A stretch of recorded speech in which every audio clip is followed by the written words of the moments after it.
Buenas tardes, bienvenidos a todas y a todos. Hemos puesto en vuestras sillas unos papelitos para que podáis hacer unas preguntas, pero para ir cogiéndolas yo e ir seleccionándolas, pero realmente sois tan poquitos ahora mismo que yo creo que las vais a poder hacer, si queréis, con un micrófono que tenemos, ¿verdad, Marina, que tenemos un micrófono? Sí, tenemos un micrófono, para que las podéis hacer. Lo único que os pediría, en ese caso, por favor, es que no me contéis vuestro libro, ¿vale? Si puede ser,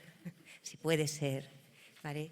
Que digáis vuestro nombre y hagáis y formuléis vuestra pregunta, porque hay veces que la gente con un micrófono se viene arriba y siempre solemos ir apurados de tiempo. Bien, en esta jornada, en estas mesas que vamos a tener ahora mismo con las dos mujeres que me acompañan y después en la mesa de debate, vamos a hablar de ese binomio que en realidad es el nombre y el apellido. En este caso vamos a ver si conseguimos poner el apellido un poco más arriba, ¿no?, del Miteco. Vamos a ver cómo a través de la transición ecológica se puede afrontar el reto demográfico, que no es poca cosa, y que además ahora mismo es esencial porque desde el mismo medio rural lo están demandando ya con una voz muy alta.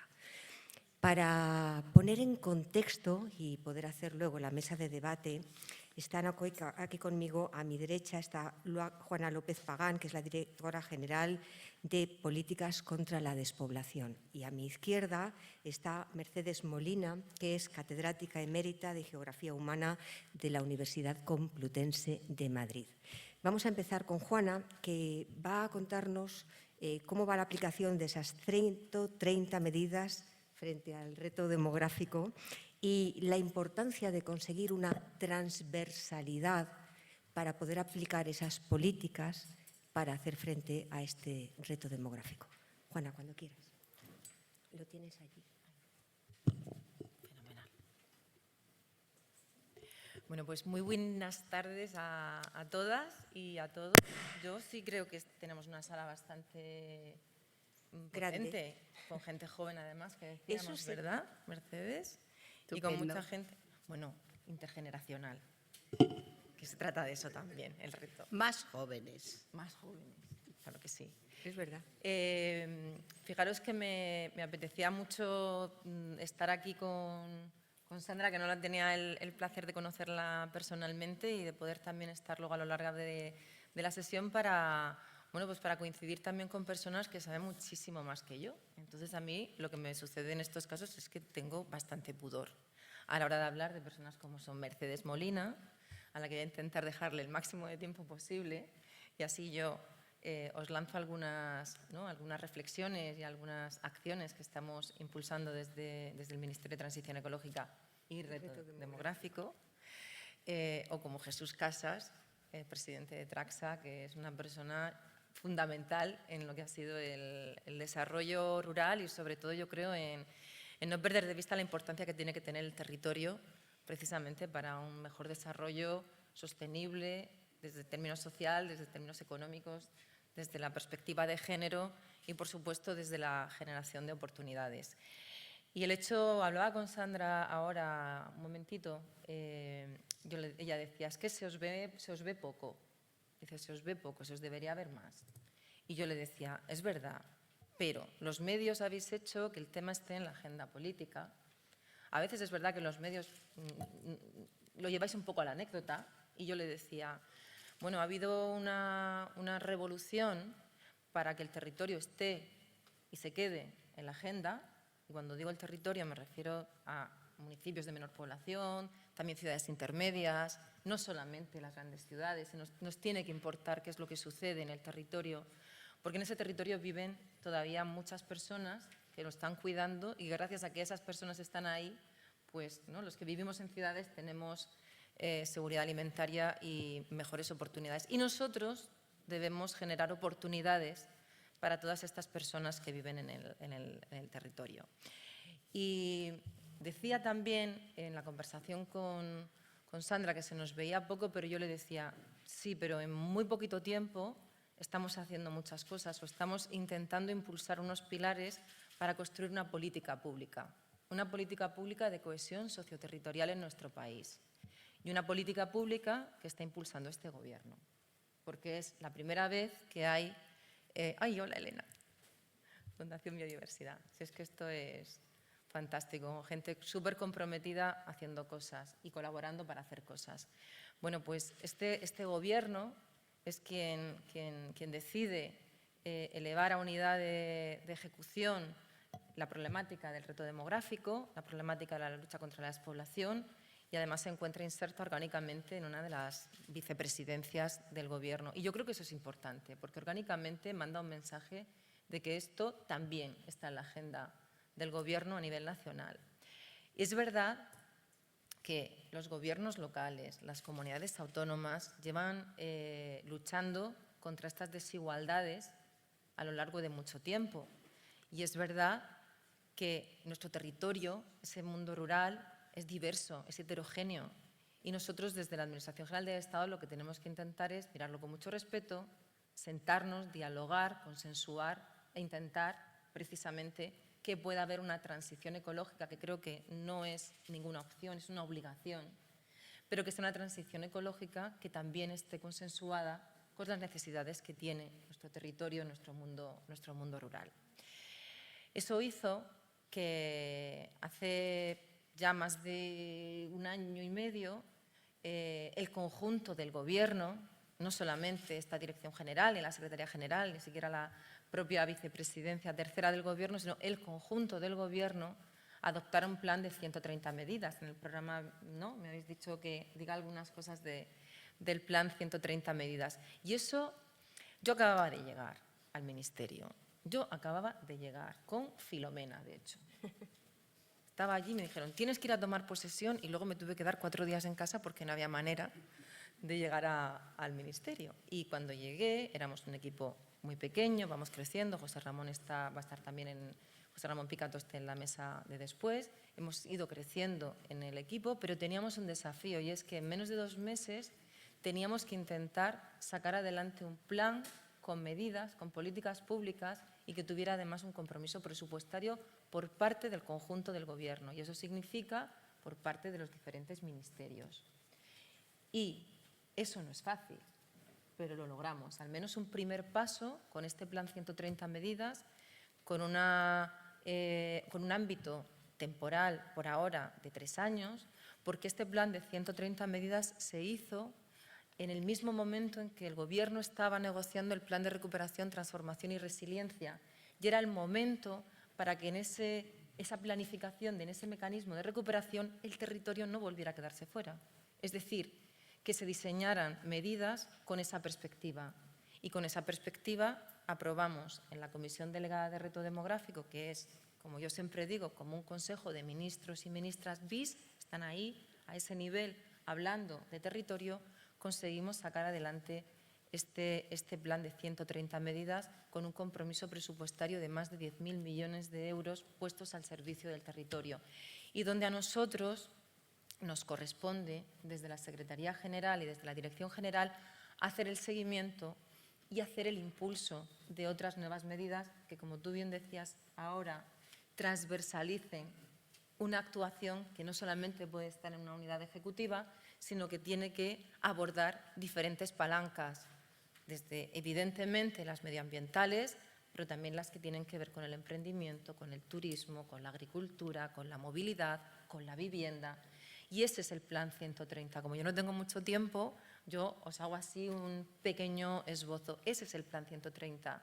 Los ministerios diseñando políticas para el territorio y ahora trabajando en la evaluación de esas medidas, en su ejecución y, como yo también muchas veces digo, en las que tendremos que ver si esas medidas que creemos que van a transformar el territorio, le van a dar más oportunidades y, por tanto, va a generar más igualdad, efectivamente lo consiguen. Y yo también en ese sentido muchas veces digo, yo creo que Jesús me ha escuchado en alguna ocasión, no hay que tener tampoco miedo a girar un poquito el volante si vemos que hay algunas de las medidas que pretendemos o que pretendíamos que van a generar esa igualdad de oportunidades y a lo mejor pues descubrimos que hay que, ¿no?, sofisticarlas más. Yo siempre pongo el ejemplo de la conectividad digital, que es demanda permanente cada vez que nos sentamos en este foro, es una condición ya casi necesaria para que luego esa conectividad nos permite también activar otras palancas.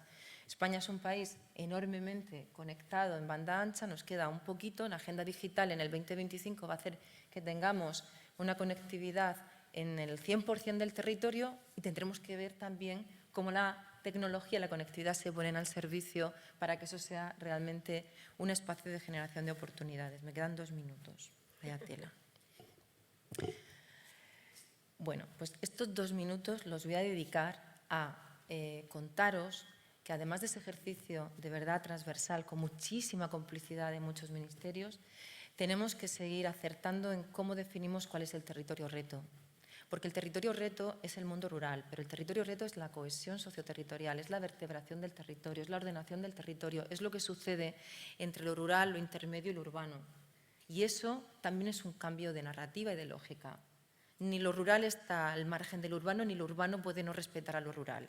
Tienen que ser espacios de sinergia complementarios y un diálogo de igual a igual. Y ese es un ejercicio que también estamos impulsando desde el Gobierno. ¿Cómo? Pues hablando con las comunidades autónomas, con los gobiernos locales, definiendo cómo les podemos ayudar, intentando impulsar políticas que sean más, no tan sectoriales, sino más fuera un poco de la caja, más multisectoriales, donde podamos ensayar cosas diferentes para que sucedan cosas diferentes e, insisto, donde ese ejercicio de trabajo entre lo urbano y lo rural es absolutamente esencial. Las ciudades, las grandes ciudades, tienen que mirar con mucho respeto a ese mundo rural. Tienen que respetarlo, tienen que quererlo, tienen que cuidarlo y la despoblación no es solamente una lucha de los pequeñitos, es una lucha de todos, porque es una lucha contra la desigualdad. En ese ejercicio de, como os digo, de trabajo dentro de la propia Administración General del Estado, con los diferentes niveles de gobierno, con diferentes actores públicos y privados, yo también decía cuando llegamos, lo hablamos mi secretario general y yo, pero que nosotros también queremos tener nuestro propio presupuesto. Yo también quiero presupuesto, vale, quiero coordinar, quiero impulsar, quiero evaluar, quiero presupuesto propio, porque si no tengo presupuesto propio no me puedo sentar en la mesa con Hacienda para hacer también políticas diferentes.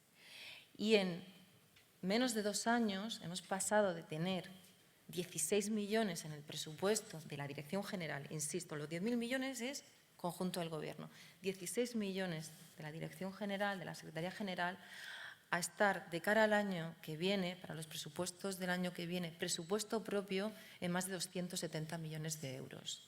Para proyectos de transformación territorial, habiendo creado un fondo de cohesión y transformación territorial que hemos querido denominar así y poniéndolo al servicio del territorio, poniéndolo al servicio de los gobiernos locales, poniéndolo al servicio de la sociedad civil, poniéndolo al servicio del sector privado con unas primeras convocatorias que hemos estrenado este año 2022 y que acabamos de resolver y que en marzo habrá unas nuevas convocatorias y que además tendremos también proyectos para bioeconomía y gestión forestal con perspectiva de reto, 120 millones.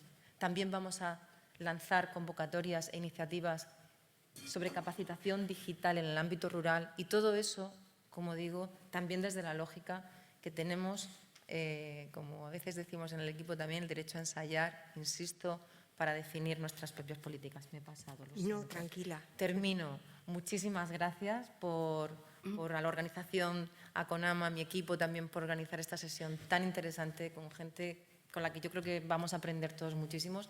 Y muchísimas gracias también por veros aquí con interés para escuchar los temas de reto. De verdad, a nosotros nos hace tremenda ilusión porque nos desvelamos todo el día por acertar en lo que tenemos que hacer en esta tarea tan desafiante. Muchísimas gracias. Muchas gracias, Juana.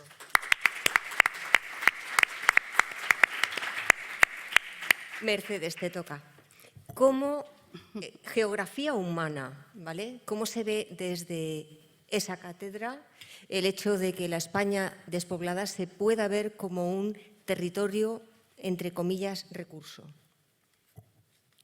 Muy buenas tardes a todas y a todos. Muchas gracias. Es un placer, Sandra, compartir esta mesa contigo y con la directora general.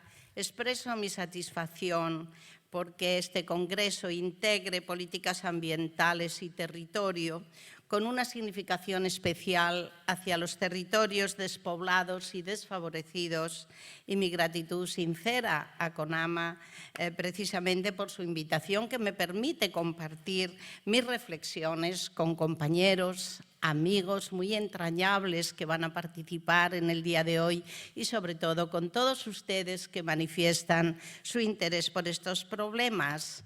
Quiero presentar unas ideas fuerza sobre la España despoblada, como ha dicho Sandra, como territorio recurso, pero con una dualidad, oportunidades y riesgos, porque estamos sometidas a ambas cosas y para ello es trascendental contextualizar la situación actual y una idea esencial que aparece precisamente en este congreso.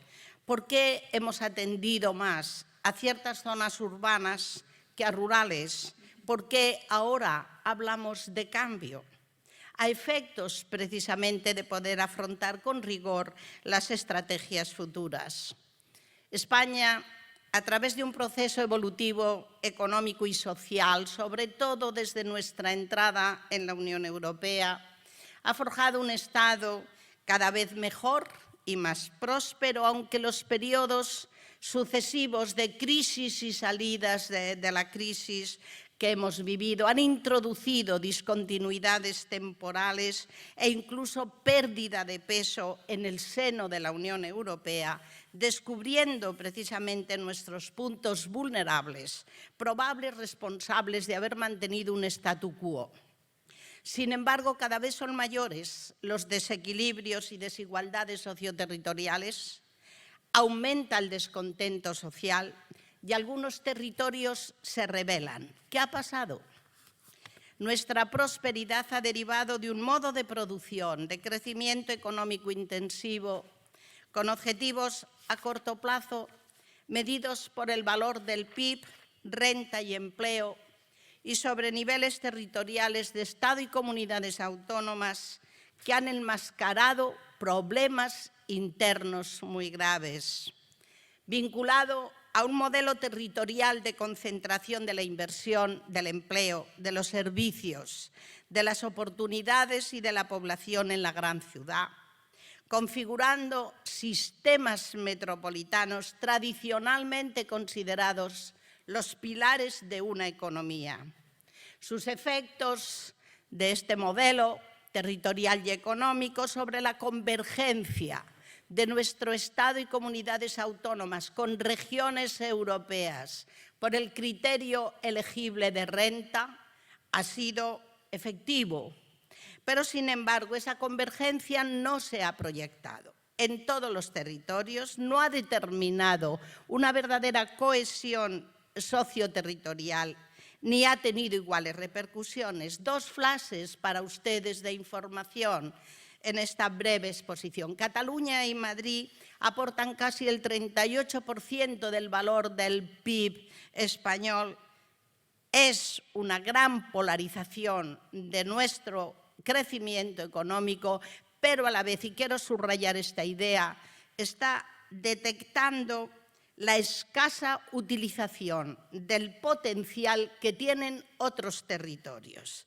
Y el paradigma de esa falta de cohesión ha sido la gran emigración forzada, y subrayo también la palabra rural-urbana y urbana-metropolitana desde 1960 hasta prácticamente la actualidad. Hoy, el 48,3% del territorio estatal está despoblado y desfavorecido. La descapitalización humana progresiva por falta de oportunidades socioeconómicas derivadas de una pérdida progresiva de competitividad territorial por carencia de inversiones, que ha determinado una fuerte desigualdad. Ha tenido efectos muy complejos y no solo los demográficos, en los que se pone mucho énfasis, pero han sido trascendentales efectos económicos, sociales, de gobernanza y sobre todo ambientales, algo que ha servido para que desde hace tiempo lo haya calificado en mis trabajos como una verdadera crisis territorial.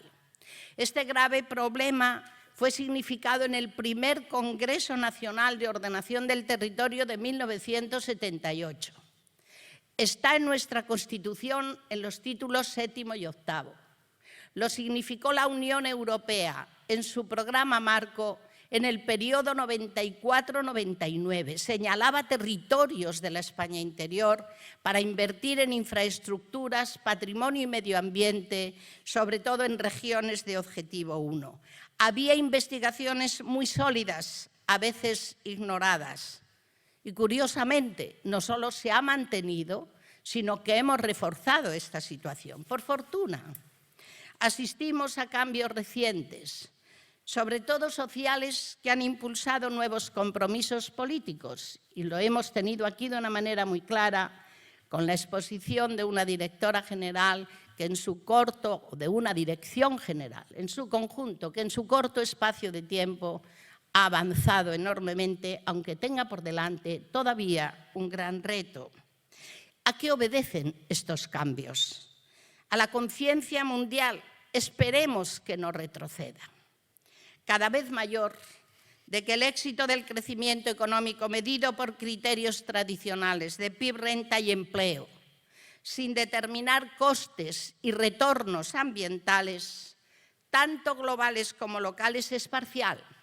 Y España tiene en este sentido un reto, porque de no realizarlo corremos grandes riesgos a corto, medio y largo plazo. Desarrollo frente a crecimiento y sostenibilidad del planeta están estrechamente unidos. Que el modelo territorial metropolitano dominante ha pasado de ser el gran pilar de dicho crecimiento a introducir importantes problemas derivados de sus externalidades negativas: contaminación por efectos de la producción y de la movilidad diaria, congestión con incidencias en comportamientos sociales, graves desconexiones locales. Son ya un territorio problema. Que los territorios rurales y ciudades intermedias, siendo todavía territorios problemas por sus estrangulamientos, empiezan a ser considerados territorios recurso y de oportunidad, por su riqueza ambiental y por su patrimonio en general, asociado a nuevas formas de producción, a nuevas demandas y a nuevas calidades de vida. El valor de la naturaleza es trascendental.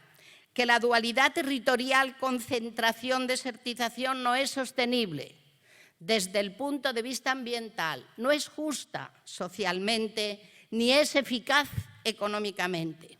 La transición ecológica debe ser motor de un nuevo modelo productivo, asociado a un nuevo modelo territorial policéntrico, con integración rural-urbana, y no impulsar las externalidades negativas en territorios ya perjudicados por el modelo económico tradicional. Si margina un nuevo modelo productivo y un nuevo modelo territorial, será incompleta. Tendrá menor capacidad de movilizar recursos y actuará negativamente sobre su conservación, sobre todo por el abandono. Si no integra la equidad social, las consecuencias del malestar, incluso con implicaciones políticas, serán importantes, magníficamente analizadas por Rodríguez Pose. Las periferias se revelan.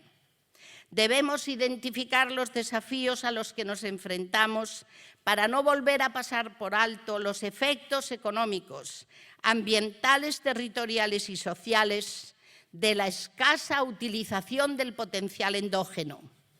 Son imprescindibles las políticas públicas multinivel con dimensión ambiental, social, económica y territorial.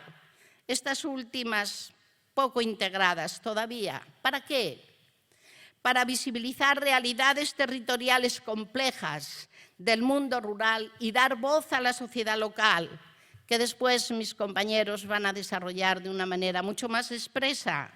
Hay emprendedores trascendentales que están demostrando, pese a los problemas, que otra ruralidad es posible, para dotar a los territorios rurales de una verdadera competitividad que permita adaptar los nuevos procesos productores a las nuevas exigencias, para reconocer e impulsar Un verdadero desarrollo rural, aquí hay personas que saben mucho más que yo y por sus antecedentes anteriores de este tema.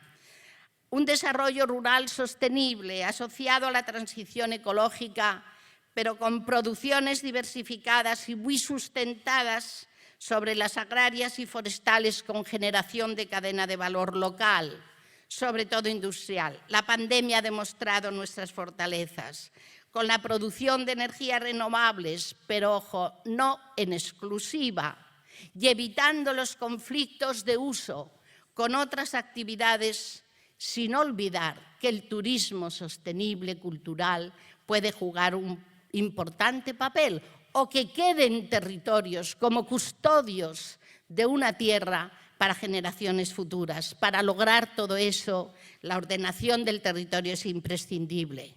Para integrar derechos sociales en territorios marginados, de los que hoy carecen, para determinar una verdadera integración que no oposición rural-urbana y para afrontar los cambios normativos con realidades territoriales, pero también productivas. La situación actual ha sido responsabilidad de todos. El Pacto de Estado, aunque vivamos momentos difíciles en las relaciones políticas y no comprendidos por una parte grande de la sociedad, el Pacto de Estado, la coordinación de administraciones y de fondos son imprescindibles. El crecimiento y la prosperidad de España ha tenido ganadores a costa de perdedores, utilizando una expresión de Krugman. Esperemos que no se repita. Muchas gracias. Wow.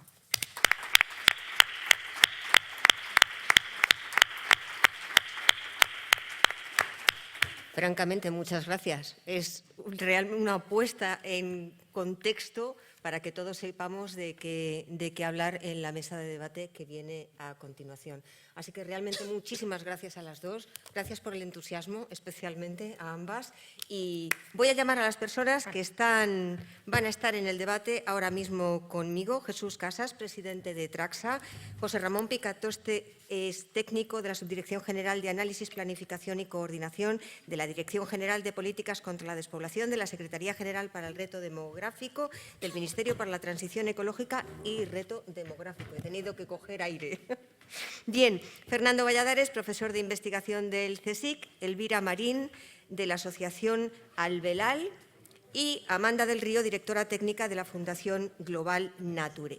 Mientras se van sentando, yo quiero poneros un ejemplo de cómo este verano nos hemos dado especialmente cuenta de cómo el abandono del medio rural es perjudicial. Los incendios de este verano, pero en general la magnitud de los incendios que está habiendo, porque ya están desestacionalizados, pero este verano ha sido realmente devastador ver cómo el fuego estaba acabando con territorios y además con posibilidades de vida de muchos pueblos, ¿no?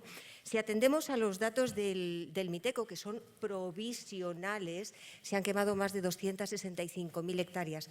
Hay otras fuentes que apuntan a más de 700.000.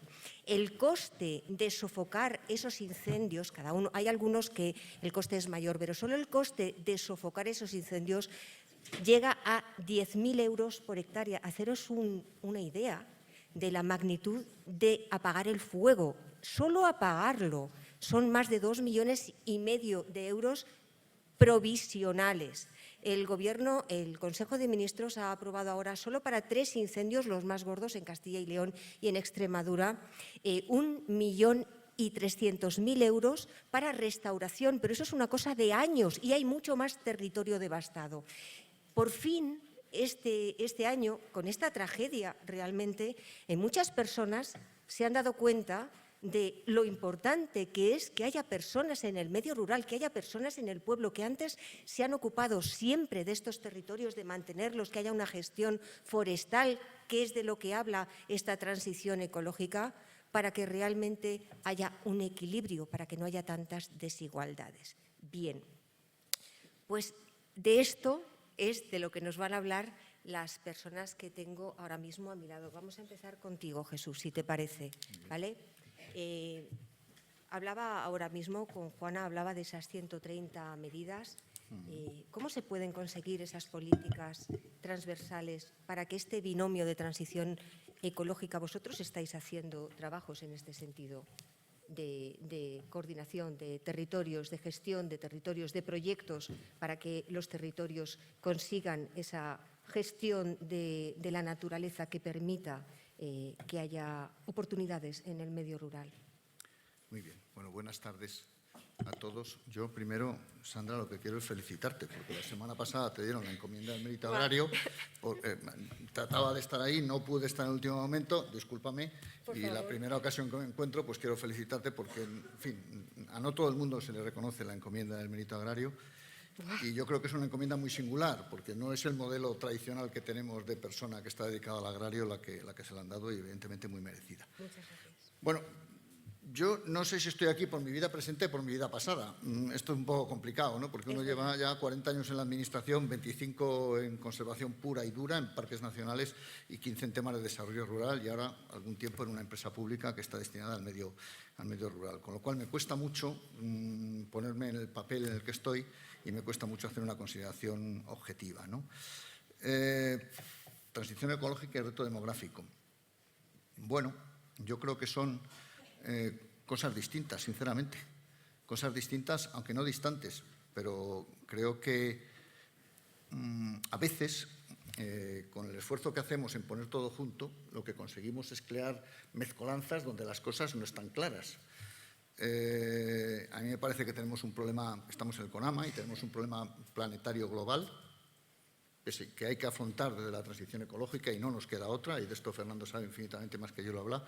Y creo que al mismo tiempo tenemos un problema de reto demográfico, de ordenación territorial, del resultado de unas políticas públicas exitosas, porque vivimos mejor que nuestros padres y nuestros abuelos, pero que han tenido un coste sobre el territorio. Y que tenemos que decidir qué hacemos con ese territorio.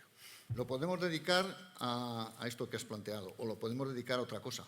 El problema, y yo lo planteo como una contradicción, y perdonad porque me estoy aportando un poco a la pregunta, pero a mí me parece, yo no puedo encontrar en la misma página de un periódico como argumento de lo mismo un planteamiento de rewilding en 850.000 hectáreas en el centro de España y al lado un planteamiento de repoblación con inmigrantes en el centro de España. Es decir, esas dos cosas no son compatibles. Me parece que estamos hablando de cosas bien intencionadas, pero distintas y distantes. Entonces, la primera cuestión que tenemos que enfocar es ¿qué queremos hacer con el territorio rural?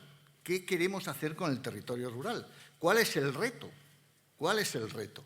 Si el reto es volver al nivel poblacional que teníamos en los años 50, si el reto es morir lentamente y que los que queden vivan bien, si el reto es demoler los polígonos industriales en las capitales de las ciudades y llevarlos al territorio. Es decir, ¿cuál es el reto? Porque si no sabemos dónde queremos llegar, difícilmente vamos a llegar a ningún sitio. Y yo he estado y estoy en políticas públicas y hago cosas, pero es muy importante saber a dónde quiero llegar, porque si no probablemente haga cosas que son raras. Vamos a ver, por centrar. Y perdonad, a lo mejor soy un poco iconoclasta. La transición ecológica no es la solución para el reto demográfico. No lo es, no lo es. Ahora bien, cualquier salida, la que sea, hacia el reto demográfico tiene que pasar por la transición ecológica. Tiene que pasar por la transición ecológica. Una vez que decidamos qué tenemos que hacer con ese territorio, llevarlo hacia allí, hay que pintarlo de transición ecológica. Pero, a priori, el apriorismo no vale. Me parece muy importante. El medio rural no puede ser el pagafantas de la fiesta. Esto me parece que lo habéis entendido todos. Sí. Es decir, no podemos ir al medio rural a decirle lo que tiene que ser. No podemos llegar a los pueblos y decirle, pero hombre, por Dios, si usted es su futuro, no mire usted, es que a mí me gusta el paisaje y no quiero molinillos. Pero hombre, es que vendrían, no mire usted, o mire usted, ponga molinillos, o yo sí quiero molinillos. Es decir, pero no podemos volver a tener esa visión un poco proteccionista de entender que el medio rural es eso que está ahí atrás y que al final el 80% de la población somos los que estamos en el urbano, somos los que necesitamos cosas y las ponemos en el medio rural. ¿De qué se trata esto al final, volviendo al reto demográfico? A ver, esto dicho en Madrid a lo mejor queda hasta raro. Esto es un ejercicio de libertad. Es decir, lo que tenemos que conseguir es que los ciudadanos y las ciudadanas de este país puedan vivir donde quieran y puedan desarrollar su proyecto vital donde quieran y tengan capacidades para estar donde quieran. Y que por nacer en Soria o en Logroño o en Orea, que es un pueblo magnífico de la serranía de Cuenca, si quieren vivir ahí no tengan que irse. O sea, estamos hablando, el reto demográfico no es un problema ambiental, ni siquiera es un problema económico, es un problema de calidad de vida y de derechos individuales. La gente en España tiene que poder vivir donde quiera. Y si nacen en un pueblo, tenemos que argumentar capacidades para que puedan desarrollarse económicamente donde pueda. Y la gente se va porque no es feliz. Porque no es feliz. Y se va porque no es feliz porque la calidad de vida que tiene no es la que ve en la televisión, la que espera o la que le dijeron. Mientras que eso no lo asumamos, mientras que no entendamos que este es un problema de libertad y de personas en el medio rural, mal vamos a ir. Y luego le metemos la transición ecológica. Y evidentemente tenemos que hacer políticas ambientales. Y evidentemente tenemos que cambiar el modelo de desarrollo. Y evidentemente tenemos que ir a una economía más generosa con las generaciones que vienen. Pero el principio es que tenemos que conseguir que la gente viva donde quiera. Tampoco podemos... Me estoy extendiendo mucho, sin duda. Estás estupendo, sigue. Bueno, gracias. Perdón. No me lo dice todo el mundo una mujer, eso Vaya, todos los lo días. Muy bien, me has alegrado el día. Lo que no podemos tampoco es convertir a nuestros últimos residentes rurales en unos héroes supervivientes. Es decir, oiga, usted es un héroe, vive allí con las 2 vacas, las 3 ovejas, le saco en televisión. Y usted, yo vivo aquí porque me apetece estar aquí. El día que no me apetezca, esto es como... Es decir, la gente rural son gente normales y corrientes y tienen derecho a cometer sus errores y a vivir bien o vivir mal, pero lo que no podemos es convertirle en héroes. La realidad es que, como decía Unamuno, este país tiene un problema de 600. Llueve 600 menos litros de lo que precisaría y está 600 metros más alto de lo que le gustaría. Pues es verdad, y tenemos una meseta interior fría, seca y dura, donde es complicado vivir. O sea, mi padre era de Tierras Altas de Soria y a los 14 años se fue, porque aquello era durísimo.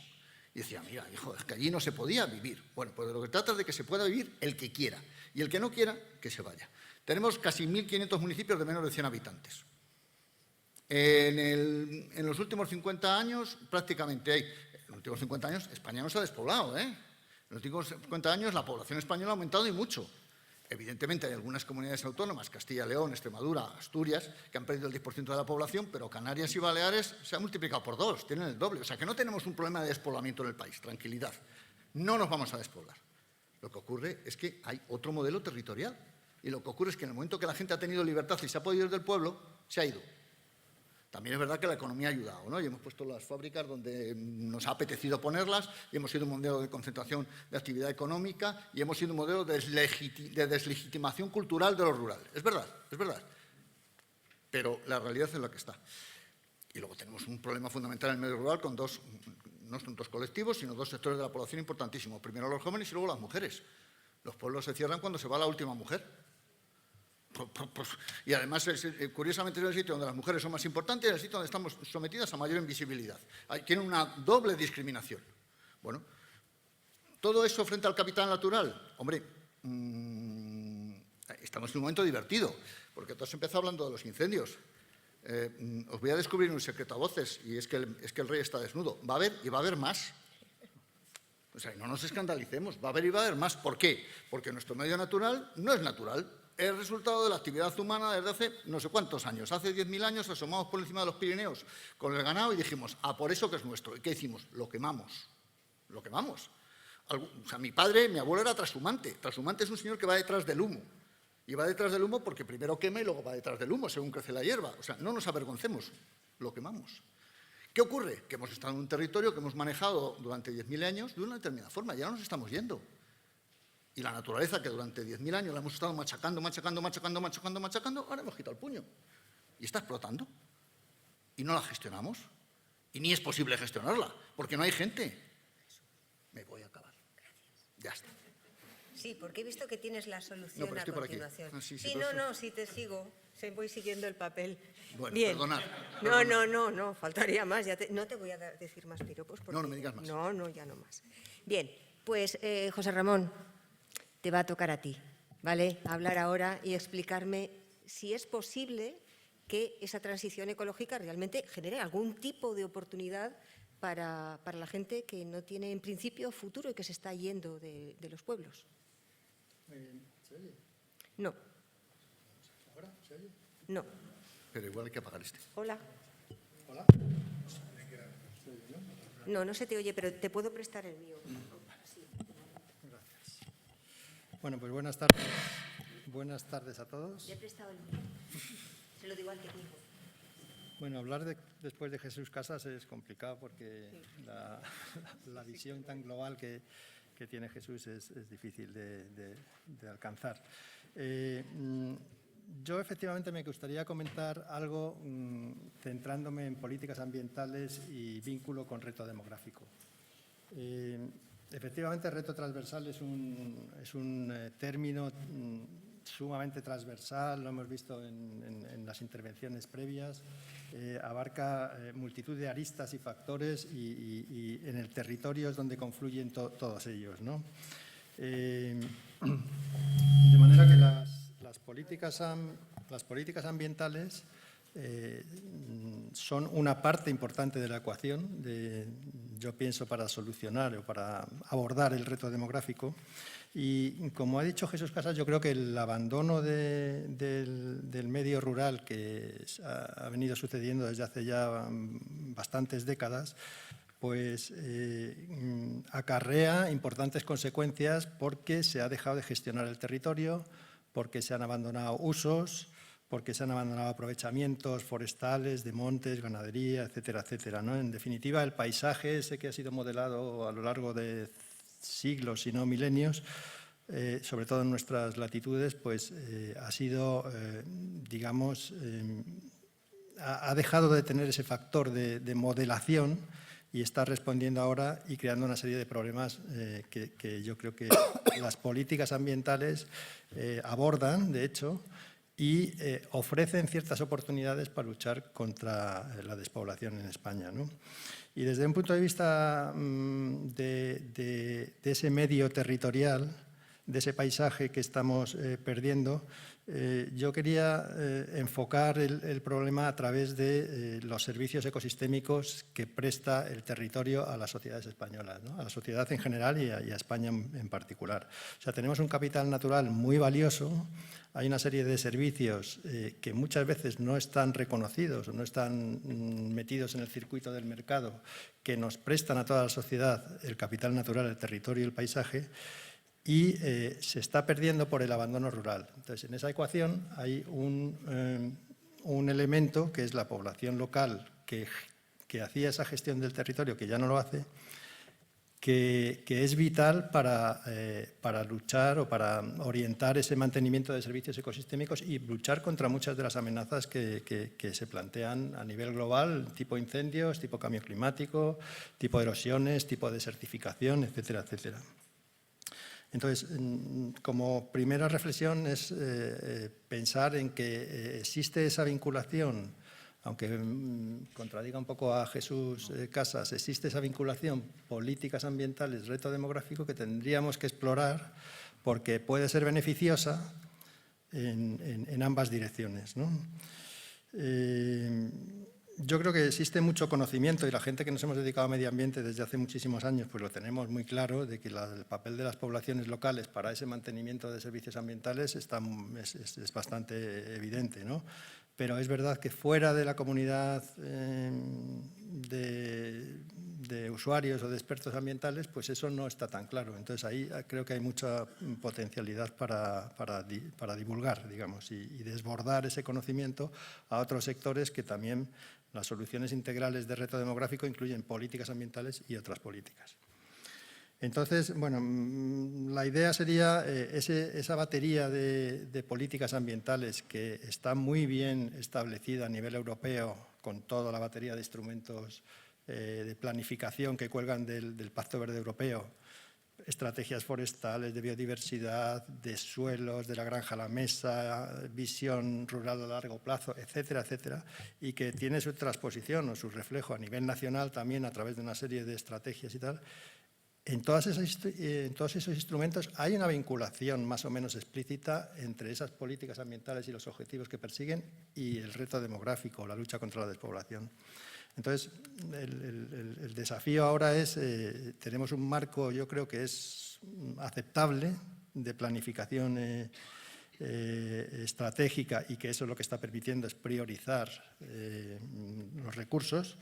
Y entonces el reto sería implementar esas estrategias en el territorio e ilustrar cómo existen ejemplos exitosos de políticas ambientales que benefician la lucha contra la despoblación. Y viceversa, cómo la población local está haciendo contribuir a los objetivos de la política ambiental. Ahí me paro. Gracias. Dame el micro. Parece un poco alejado, ¿verdad?, el binomio ahora mismo entre transición ecológica y conseguir que eso sirva para el reto demográfico. Cuando hablaba hace unos días con José Ramón, a mí me saltaba siempre la misma pregunta. A ver, José Ramón, si es que si no tienen servicios, si realmente no se vive bien, que lo decía ahora mismo Jesús, en los pueblos, ¿cómo va a ocurrir esto? Y me decía, esto no es debate de esta mesa. Esto se va a hablar en las mesas siguientes, ¿cierto? Sí, aquí vamos a intentar poner en valor, ¿vale?, si existe esa posibilidad de que arreglando ecosistemas, de que consiguiendo una ganadería más extensiva, una agricultura que sea menos intensiva, de conseguir que haya menos contaminación, eso puede dar oportunidad a que la gente quiera vivir y sobre todo a fijar población, a que la gente que está no se quiera ir y que lleguen todos los demás recursos. ¿Cómo lo ves, Fernando? Pues de teoría siempre vamos mejor que de práctica. Sí, siempre, es cierto. Yo tenía una presentación preciosa. La terminé ayer a las 7 de la tarde y pensaba para mí, les va a encantar. Y unas fotos, unos datos. Y esta mañana la guardé en un cajón y dije, es fósil. Ha pasado al patrimonio de lo antiguo. Porque he empezado a sintonizar con los jóvenes, a escuchar en Conama y ahora mismo a escuchar a Jesús Casas. Sabía que eso iba a pasar, pero me entretuve tanto con las imágenes y los gráficos que al final la terminé. Y de las cosas que mostraba era que España ha pasado por muchos abandonos del campo. En los últimos siglos el despoblamiento ha ocurrido varias veces y no ha tenido unos impactos, digamos, apocalípticos. También en esas gráficas mostraba que el traer molinos de viento empobrece demográficamente a las comunidades y hay un montón de datos fáciles de ver en Internet al respecto. Bueno, había un montón de datos de esos, pero yo lo que quiero es entroncar con el calor de la jornada, ¿no? Porque a mí me parece que ya que estamos presencial, los datos fósiles como mi presentación y como los datos de los que veo en mi presentación los podéis cotillear en Internet, ¿no? Lo que se trata es de algo vivo, ¿no? Entonces algo vivo. A medida que se acercaba la jornada de ahora, me puse a mirar las 130 medidas, ¿no?, del Ministerio. Y conocedor y reconociendo que es más fácil criticar que hacer y que habiendo hecho o contribuido a las bases técnicas de por ejemplo, el plan de infraestructura verde y conectividad y demás, ahora lo veo que está fatal y que habría que hacerlo distinto. Y sabiendo que es, como digo, fácil criticar, fijaros, si uno abre estos 130 medidas, se encuentra en el comienzo sobre todo la palabra economía. La palabra economía aparece casi en cada frase. Después le sigue el tema social. A continuación, cohesión, emprendimiento, innovación y luego aderezado con perspectiva de género. Esto es lo que en el propio Ministerio se encuentra como las 130 medidas. A mí me faltan dos palabras importantísimas, sobre todo para un preámbulo, que es la palabra dignidad y la palabra ecología. Creo que sin dignidad y sin ecología ya puedes traer lo que quieras al campo, ya puedes proponerte lo que sea, que no va a ocurrir. O sea, la dignidad le da viabilidad y la ecología le da futuro. Entonces creo que sin esas palabras estas 130 medidas tienen poca viabilidad y poco futuro. Como digo, es fácil criticar, ¿eh? Yo esto lo reconozco. Pero luego se preguntaba Jesús algo muy científico, que es ¿cuál es el objetivo? Ya sabéis que para resolver un enigma, ya el propio Guillermo de Baskerville decía, Atzo, hazte buenas preguntas. ¿Cuál es el objetivo? O sea, el objetivo es llenar el campo de gente otra vez. No vaya a ser que se nos vacíe del todo y ya no quiera ir nadie, ni abrirte la puerta del albergue juvenil. El objetivo es ese. Si es ese, digámoslo así. Si el objetivo es realmente económico, como parece deducirse de las veces que aparece la palabra economía, pues también digámoslo así. Y, por ejemplo, ¿quién le va a poner freno a la economía si no hay nadie para frenar lo que se decide de las ciudades? Y os voy a poner un par de ejemplos. Macrogranjas, regadíos, son dos cosas que se diseñan desde lejos porque dan dinero. Eso es muy economía. Y os puedo poner otro ejemplo. Renovables, crisis energética, crisis climática. Por favor, llenarme eso de campos como sea, eólicos y fotovoltaicos. ¿Quién va a poner freno a eso si queda poca gente? Además, de hecho, este verano hemos estado en algunas campañas contra la producción industrial de carne, que nos envenena a todos directa e indirectamente, y hemos visto que cuando hay cierta oposición popular, se va al municipio de al lado. Claro, cierta oposición, pues es, por ejemplo, un pueblo que tiene 14 habitantes. Claro, los 14 habitantes, bien coordinados, tienen un peso limitado.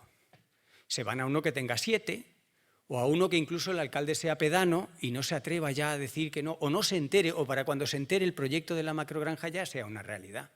Y si el proyecto de macrogranja, perdonadme que me cebe con las macrogranjas porque es que creo que ilustra, no creo que sea el superproblema, es uno de tantos, pero que ilustra la locura del sistema en el que estamos. Se pone un coto a las macrogranjas, esa palabra que no existe, ¿no? Pero sabéis a lo que me refiero. Bueno, pues que no pueden ser mayores de un determinado tamaño. Entonces el proyecto se parte en 2 o en 3. O, por ejemplo, cuando tú ves el diseño, dices, tengo aquí una nave industrial, tengo aquí la planta de purines y en medio un gran espacio que debe ser para que los cerdos jueguen al fútbol. O sea, realmente, ¿cuál es el objetivo?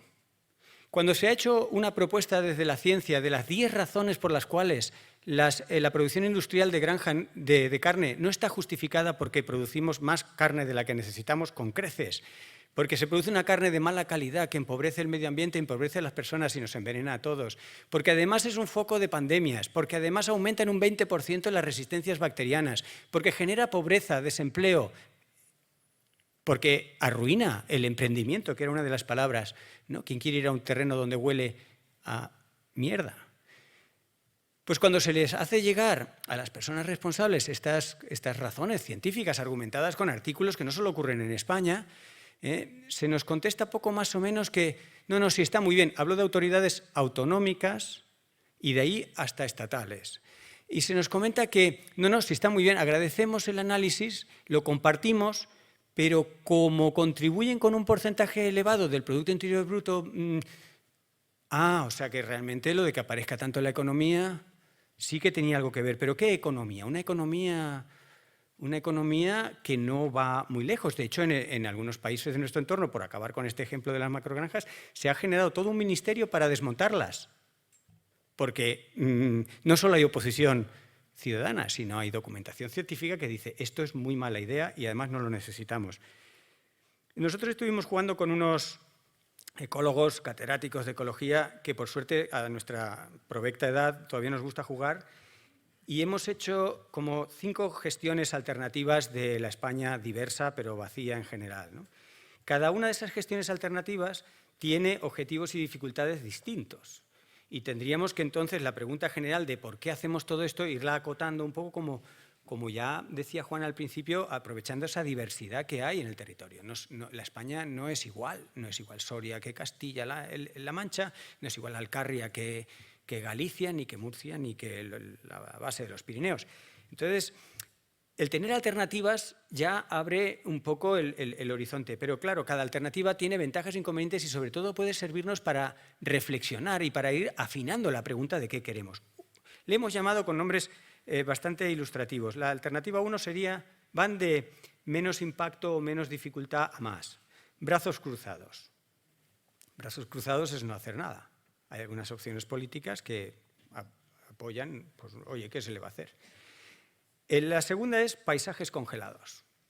Dejémoslo todo como está, pero como está, porque además Europa nos dice que tal y cual. Bien, conservación activa ya es un paso más, porque dices, bueno, dejémoslo como está, pero como también un poquito como debería estar. Entonces tenemos la Directiva Hábitat, tenemos algunas cosas de naturaleza que habría que poner algo de dinero. Luego tenemos un modelo extensivo, un uso real del paisaje dándole pues, turismo rural, producción de ganado, etcétera. Un uso extensivo. Y finalmente tenemos el uso intensivo. Vamos a reventar el territorio, que es realmente para lo que estamos entrenados. O sea, el ser humano en un siglo y medio desde la revolución industrial lo que tiene tecnología es para hacer un uso intensivo de lo que le pongan. Y eso lo hacemos estupendamente. Lógicamente, lo que tenemos también ordenado es brazos cruzados, no tiene retorno de nada, no se avanza en prácticamente ningún objetivo, pero no molestas a nadie. El uso intensivo tiene un tremendo impacto ambiental. Y en un momento de crisis ambiental, en un congreso como este, donde hay ya una sensibilidad y una preocupación por la crisis ambiental, creo que el uso intensivo, así que esos dos escenarios extremos, posiblemente no gozarían de muchos apoyos en los que estamos aquí, ¿no? Bien, paisajes congelados, en realidad tampoco es un objetivo muy alentador. El de conservación activa es un poco sosa, lo único es que es muy rápida de hacer, porque ya tenemos más o menos todo conservado. Solo falta poner un poquito más de financiación y ya tenemos la red de Natura 2000 y tal. Si nos preocupa la rapidez, yo diría que conservación activa, porque es un poco más de lo que tenemos y la gente no se va a quejar mucho. Sin embargo, el uso extensivo sí, porque, por ejemplo, empieza a chocar con las macrogranjas, con la producción industrial de carne. Ya eso tienes que empezar a elegir. Y que le digan en Carlopsa, por ejemplo, que es la que domina en Castilla-La Mancha la economía de la región. Yo no he estado, pero me cuentan que las reuniones en Castilla-La Mancha son bastante sencillas. Se ponen los representantes democráticamente elegidos y alguien de Incarlopsa, porque es con diferencia la empresa que mueve más dinero. Y bueno, pues va a haber que oponerse a esos objetivos y ellos tienen un músculo muy entrenado, tienen mucha gente y en un terreno donde hay poca gente, pues tener a mucha y muy entrenada y con dinero, pues no infravalores a tu adversario. Y el uso extensivo tiene grandes virtudes porque enlaza con la otra palabra, con la palabra dignidad. Es que la gente, ¿para qué queremos tener gente en el campo? ¿Para que cuiden lo que los urbanícolas no queremos cuidar? O sea, y si hacemos que hagan lo que a ellos les gusta, lo que cuadra hacer bien, pues eso empieza a entroncar con la palabra dignidad. Y, por supuesto, el uso extensivo es muy compatible con la palabra ecología. Y, como ha dicho Jesús, son ecosistemas los españoles muy influidos por la actividad humana, con lo cual esas cosas prístinas ya prácticamente no existen. Así que dignidad y ecología sería lo que justificaría ese uso extensivo. Y ya por terminar, decir que en esto de la economía y poner la economía por delante no solo nos ha traído aquí con la crisis ambiental y con la crisis climática, sino que encima nos hace caer, tropezar realmente con contradicciones tremendas. ¿Por qué Parque Nacional de Doñana, por qué ese parque tiene esa visibilidad, esa importancia internacional? Por el agua. Pero alguien ha decidido que las fresas son más importantes. Cuando se habla de sequía, pues claro que hay sequía, pero en realidad las fresas causan una sequía insostenible en Doñana. ¿Por qué en España crece el regadío? ¿Por qué sufren el agua de boca en muchas urbanizaciones que no tienen? Por una explotación insostenible del agua. ¿Hacia dónde vamos? Hacia un escenario con menos agua. ¿Cómo podemos tener la huerta de Europa en el desierto? Eso física y matemáticamente, pero yo creo que de sensatez. ¿Cómo podemos haber llegado a una situación en que entre Almería y Murcia abastezcan de fruta y verdura a Europa? Bueno, claro, a base de robar agua de escala geológica que no te corresponde a esta generación, que la estás usando como si fuera renovable, o bien alguien decide que en un río pues, le sobra agua y la traes a otro río, o empiezas a hacer malabarismos con un agua que no hay. Y eso es por primar la productividad. Si primamos la productividad, que oye, yo como científico lo que me digáis, pero si primamos la productividad ya sabemos a dónde vamos. Vamos a un modelo muy cortoplacista.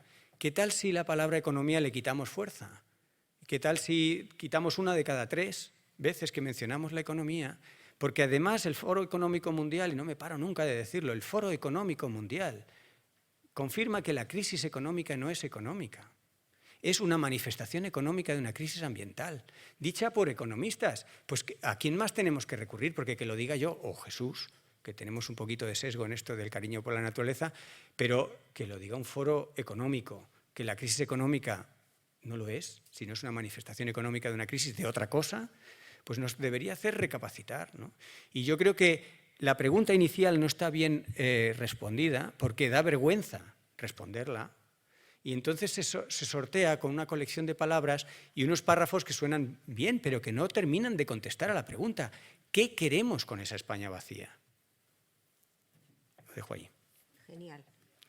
Yo no sé vosotros. Yo había decidido dejarme este año las venas largas, pero esto es desolador. ¿Quieres un poco de agua? Te lo agradezco. Tengo algún caso, Porque es que nos más pedíais motivante. casos así motivantes, tengo alguno. Pero, efectivamente, tenemos casos motivantes, tenemos casos de personas que están sobre el terreno y que pueden ser replicados y que están en ello, ¿de acuerdo? Están ya funcionando. Tenemos a Elvira Marín, que es de la asociación Albelal. Por 3-0. He leído que vosotros tenéis proyectos ya en marcha, que queréis hacer una especie de cinturón verde que me recuerda a uno que se está haciendo en África. Me ha gustado mucho la idea. De oeste a oeste, precisamente basándoos en 4 retornos. ¿Sí? Inspiración que sería para que realmente los productores no pierdan la esperanza y tengan, bueno, pues la idea de tener un propósito, ¿no? El capital natural para recuperar el suelo, la biodiversidad y la calidad del agua. El capital social para crear alternativas y trabajar el campo de manera digna. Y el capital financiero para obtener un beneficio que sea sostenible. Bueno, esto ya parece que pinta un poquito, por lo menos a mí me ha dado un poquito de alegría poder hablar de ello. ¿Cuál es vuestro proyecto? ¿Qué proyectos estáis poniendo en marcha? Bueno, muchas gracias ¿Se oye? Sí. Sí. Vale. Bueno, yo vengo representando a la Fundación Alan, cuyo objetivo es impulsar iniciativas de restauración de territorios degradados en la península ibérica. Pero en concreto, voy a contar hoy la experiencia de uno de los proyectos con los que co-desarrollamos, que es la Asociación Albelal. Esta asociación se desarrolla en la zona del altiplano estepario de Almería, Granada y Murcia. Es 1 millón de hectáreas ese territorio, donde viven 200.000 habitantes, con un clima semiárido estepario y donde se ubica la mayor superficie de almendro del mundo. Son 100.000 hectáreas de almendro, pero bueno, con la oportunidad de que ya más del 50% está certificado ecológico. Pero asociado a las prácticas agrícolas, es un territorio con grandes problemas de desertificación, de pérdida de suelo, pérdida de biodiversidad y asociado a esto, pérdida de oportunidades y despoblamiento. Pues desde 2014 la Asociación Albelal tiene un objetivo que es restaurar este territorio degradado, regenerando suelo, fomentando biodiversidad, capturando el agua de lluvia y creando comunidad. Y lo queremos hacer, o lo estamos haciendo, mediante un modelo que se llama 4 retornos, 3 zonas en 20 años.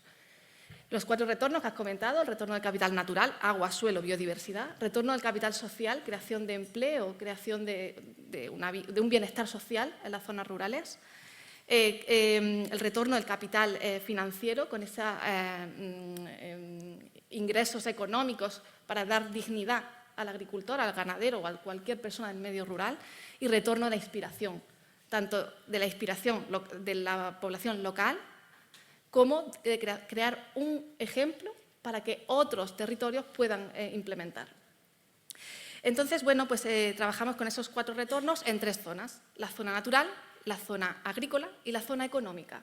En la zona natural estamos desarrollando un gran corredor verde para la biodiversidad, restaurando ecosistemas. Hay 4 parques naturales en nuestro territorio y lo que queremos es, a través de la restauración de ecosistemas, en tanto en suelos públicos, en colaboración con las administraciones, como en suelos privados, en fincas privadas, crear un corredor verde para esa biodiversidad.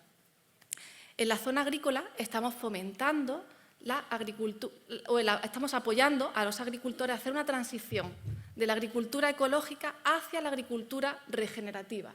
Es un paso más del ecológico. El ecológico no es suficiente, el ecológico no retiene suelo, no previene la desertificación. En nuestro caso, el ecológico en secano de leñoso es simplemente no aplicar ciertos productos, pero no estás fomentando biodiversidad ni cuidando el suelo. Entonces, fomentamos ciertas prácticas de mejora de suelo para hacerlo más fértil, además sabiendo que el suelo puede ser una herramienta fundamental para la lucha contra el cambio climático como sumidero de carbono, un suelo fértil. Capturamos el agua de lluvia a través de fomentamos la captura de agua de lluvia, estamos hablando que es un secano rabioso además.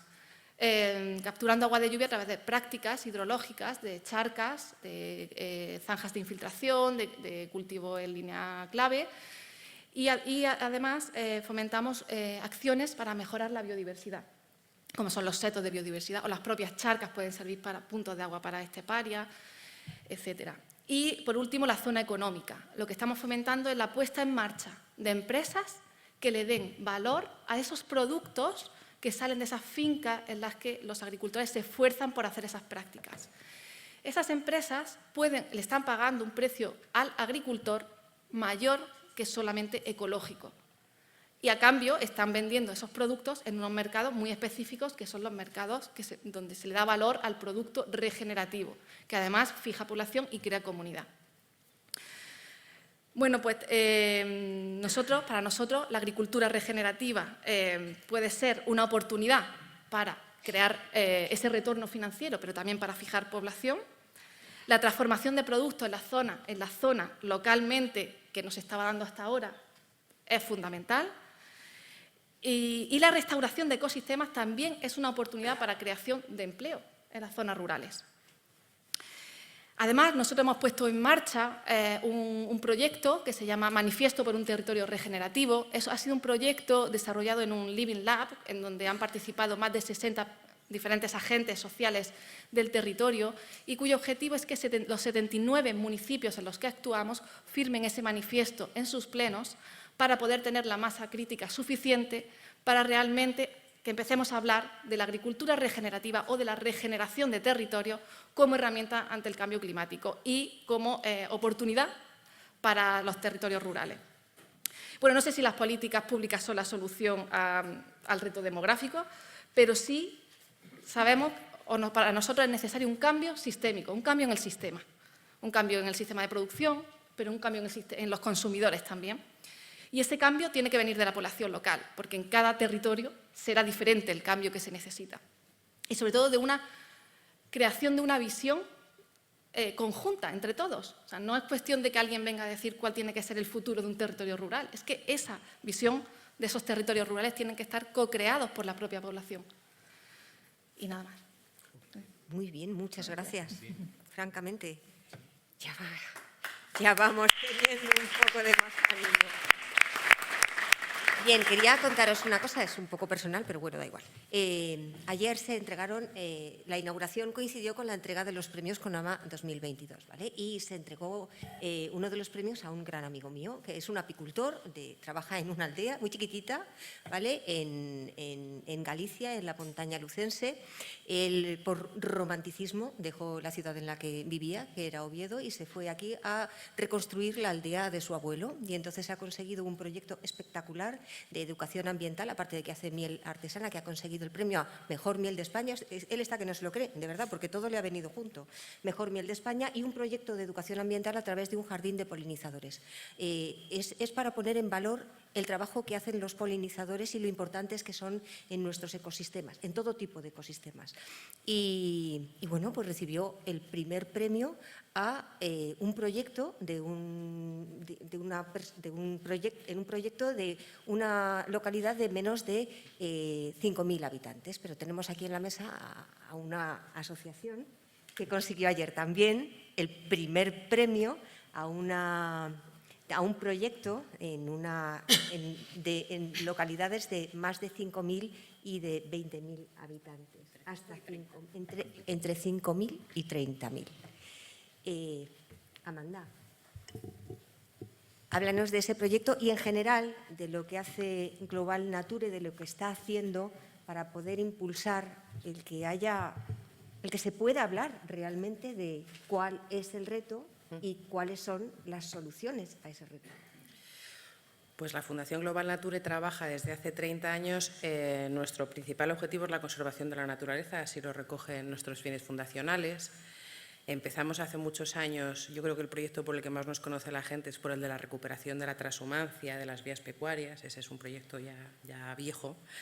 Y la Laguna de la Nava es otro de los grandes humedales donde hemos centrado siempre nuestra tarea. Ahí está nuestra sede social. Nosotros predicamos el reto demográfico teniendo toda nuestra fiscalidad, toda nuestra actividad en medios rurales. excepto la oficina que tenemos aquí en la Comunidad de Madrid, no en Madrid Ciudad. Tenemos sedes y proyectos en Cuenca, en Soria, en Guadalajara, en territorios muy rurales, y ahí es donde hacemos ese trabajo. Empezamos a trabajar en humedales, pero ahora nos está fagocitando literalmente la otra línea, que es la de sostenibilidad agraria, porque la agricultura y el pastoreo regenerativo es algo que nos demandan cada vez más hasta un límite. Lo he dicho en el CONAMA, en los pasillos del CONAMA muchas veces. He conseguido pasar de 50 proyectos que teníamos activos a 35, creciendo 6 personas. Es decir, tenemos grandes proyectos, uno de ellos un proyecto de bioeconomía apoyado por la Fundación Biodiversidad de pastoreo regenerativo, para demostrar que si hacemos bien las cuentas, las del capital natural, nuestra actividad es mejor que el business as usual y que la ganadería intensiva. ¿Quién financia esos proyectos? Pues el proyecto de naturaleza pastoreada lo financia Bioeconomía, los fondos Next Generation, pero otro de los que tenemos lo financia Kering, que es uno de los 2 grandes grupos que hay de lujo, ¿no? Gucci, Stella McCartney, todos estos son Kering. Y el otro grupo, Louis Vuitton, Loewe, nos financia medidas compensatorias para aves esteparias en el entorno de la laguna de Lito, que es un territorio súper rural en Cuenca, donde tenemos un proyecto LIFE para comprar la laguna, 500 hectáreas, restaurarla y generar una economía regenerativa. Y en toda esta historia lo que nos hemos encontrado es que nosotros somos parte de Wetlands International, que es una red internacional dedicada a la conservación de humedales, necesitamos hacer piña. Entonces, Wetlands International hizo un acuerdo con Commonland, que también está relacionado con todo lo que ha contado Elvira. ¿Y qué vimos? Pues vimos que era necesario hacer presión en el Green Deal, en el Pacto Verde, para que se reconozca el paisaje, que es algo que no se reconoce directamente, el concepto paisaje. Entonces, ahora tenemos a una persona que mañana va a estar aquí, en CONAMA. Os invito a que vengáis a su exposición porque me parece muy interesante el trabajo que está haciendo Victoria Gutiérrez.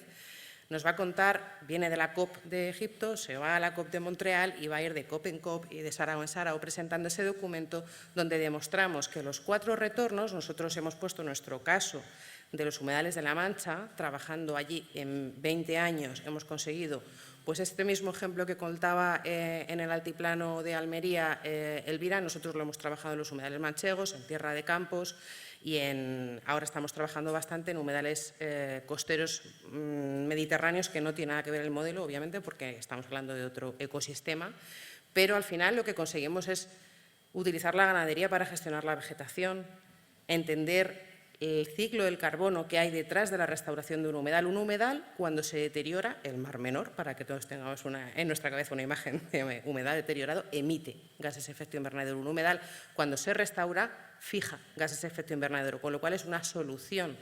El pastoreo regenerativo es una solución basada en la naturaleza. O sea, tenemos un montón de soluciones económicas que podemos demostrar que generan retornos, esos 4 retornos que habéis comentado, la inspiración, el capital natural, el capital social y el capital financiero, y tenemos interesadas además una serie de empresas que, cuando lo he dicho, suena raro, ¿no?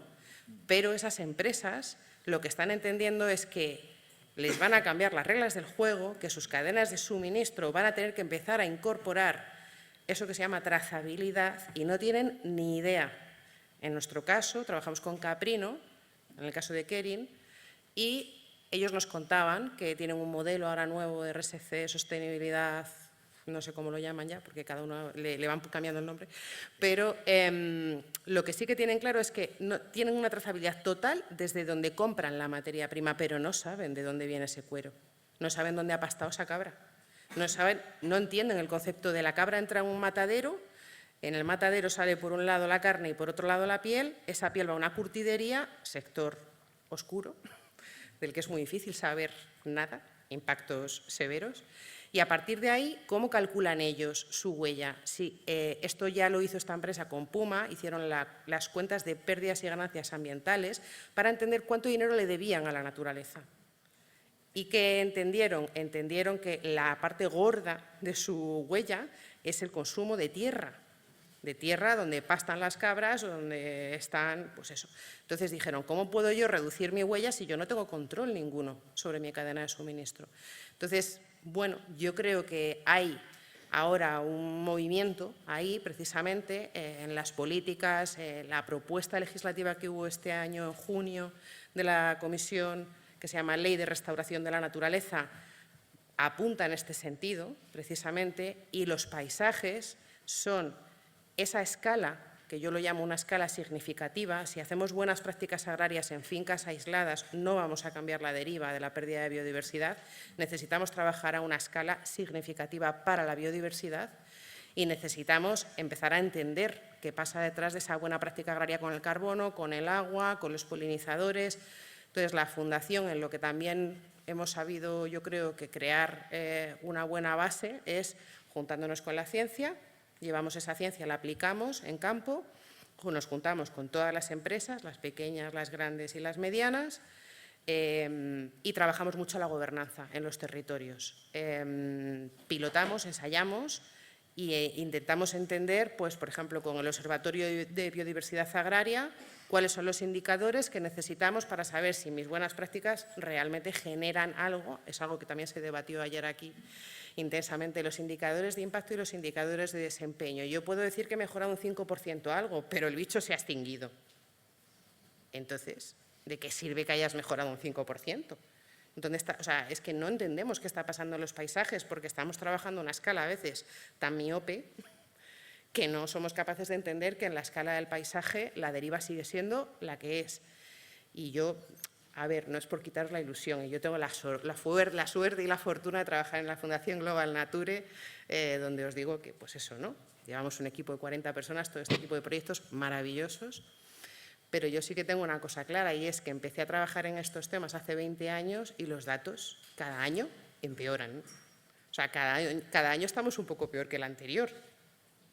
Y en el año 2010 fue el año que nos habíamos propuesto en el 2000 para frenar la pérdida de biodiversidad. Y en 2010 dijimos, bueno, no lo hemos conseguido, vamos a apuntar a 2020. Y ahora que estamos apuntando a 2050, pero que cada año vamos un poquito peor. Entonces, yo creo que necesitamos entender que la economía juega un papel fundamental, que hay que trabajar con los actores económicos, pero sobre todo tenemos que entender ese otro modelo. Cómo funcionar con esos otros modelos que generen empleo. Mi familia es rural y yo me fui de mi pueblo porque no tenía empleo. Entonces yo ahora a día de hoy vivo en un pueblo porque cuando tuve un hijo dije yo no quiero que mi hijo crezca en Madrid. Necesitamos generar oportunidades, necesitamos que las grandes empresas creen oportunidades en territorios rurales, abran sedes o que los jefes que en la pandemia vieron que sí se puede teletrabajar, ya se lo crean de una vez por todas y nos dejen deslocalizarnos, etcétera, etcétera, etcétera. Entonces, ese cambio de modelo tiene que suceder y tenemos que hacer sexy esto. Tenemos que hacerlo sexy para que nos crean y para que apuesten por esos modelos que Elvira os lo acaba de contar, que funcionan, yo os lo estoy contando, y funcionan en Soria con los montes, que ahí hay un problema de gobernanza. No ha salido el tema en esta mesa, pero animaría a discutir sobre la propiedad del suelo y sobre el suelo abandonado. Temazo. Temazo. ¿Cuánta gente no se quiere? A mí en el CONAVA también me han dicho varios amigos, me quiero ir al medio rural, digo, pero fuera de Madrid, ¿no?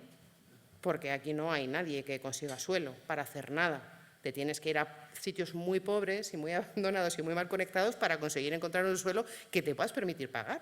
Sí. Entonces, bueno, pues ahí en Soria estamos viendo esto, el problema forestal y de la adaptación al cambio climático. Soria no arde. ¿Por qué es? Porque gestiona su monte. Problema que ellos ya nos lo están diciendo, no podemos gestionar el monte porque la mitad de los propietarios están desaparecidos. Galicia es el paraíso del propietario desaparecido. Y así vamos intentando resolver todas estas cositas que nos vamos encontrando y para aportar soluciones. Esa es nuestra forma de trabajar. Estupendo. Bueno, ya conocemos estos puntos de vista. A mí me falta algo, siempre me falta. Yo, en cada foro en el que estoy, en cada asociación en la que me meto, siempre me falta lo mismo. En las zonas costeras, madre mía, si es que España está rodeada de mar y me faltan los pueblos costeros, me falta la pesca, me faltan este cuidado de los océanos que es tan imprescindible, ¿no?, para hacer frente a la triple emergencia que tenemos ahora mismo, para hacer frente al reto demográfico. Me falta, siempre me falta. Yo solamente lo apunto ahí. Y también apunto a que siempre estamos como diciendo pidiéndole a las administraciones ese esfuerzo, siempre a las administraciones. Acabamos de ver. Y yo creo que ahora mismo la responsabilidad, la real, la auténtica, la que puede funcionar, para la que está dedicado esto, para que sepáis exactamente cuál es la situación, es la de consumidores y la de ciudadanos. Es que si no, no hay manera, porque le estamos pidiendo a otro que haga aquello que creemos que tenemos que hacer, pero nosotros no lo hacemos. Vemos muchas series, estamos muy entretenidos, es guay, y hemos elegido unos políticos para que nos arreglen la vida. Bueno, vale. Perdona, me vengo arriba.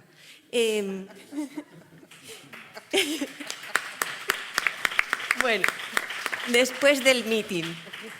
Me gustaría mucho que, ahora va a haber más debate, ¿vale? Pero me gustaría también saber qué es lo que pensáis vosotros, los que estáis aquí escuchando, si tenéis alguna pregunta concreta que hacer o tenéis algo que aportar. A la mesa ya conocemos lo que pensamos todos, ¿vale? Quedan las soluciones que tiene apuntadas todavía Jesús y mucho más que se ha escrito en este tiempo. Aparte de que hablando con... Ya tenemos uno, perfecto. ¿Me lo podéis...? Fenomenal. Acordaos, por favor, el nombre y la pregunta, ¿vale? Primero. No hay problema porque ya me lo conozco. Bien. Soy Pedro Ñorbe, Colegio de Ingenieros Industriales, y dentro del colegio y el Instituto de la Ingeniería de España estoy en el Comité de Desarrollo Rurales y mi misión es potenciar proyectos de desarrollo rural pequeños, en ayuntamientos pequeños. Entonces, todos los grandes proyectos de los grandes temas de energías solares y tal no son los nuestros. Entonces, yo tengo una pregunta que quería dirigirla. Lo que pasa es que aquí ha habido como dos bloques. Un bloque al que le iría la pregunta posible, que sería el de Juanma López. No te preocupes porque López. habrá más gente que pregunte a los demás. Entonces, yo tengo una pregunta. Nosotros llevamos los grupos de acción local, para que nos entendamos todos, los GAL, de reminiscencias de otras épocas políticas. Entonces, los grupos de acción local, somos 252 grupos en España, con 40 municipios más o menos de promedio cada grupo, más otros 40 privados, cooperativas y tal, lo cual son más o menos 80, que si multiplicas 250 por 80 salen muchos. Todos tienen pequeños problemas. Los proyectos de los GAL suelen ser alrededor de los 14.000 euros, estamos hablando de cosas pequeñas. Puede haber supraautonómicos, puede haber cosas mayores, pero el promedio son los 14.000 euros y se financian de acuerdo con los programas LEADER que vienen de los fondos FEADER de Desarrollo Regional Agrario. Ese es el conjunto de financiación.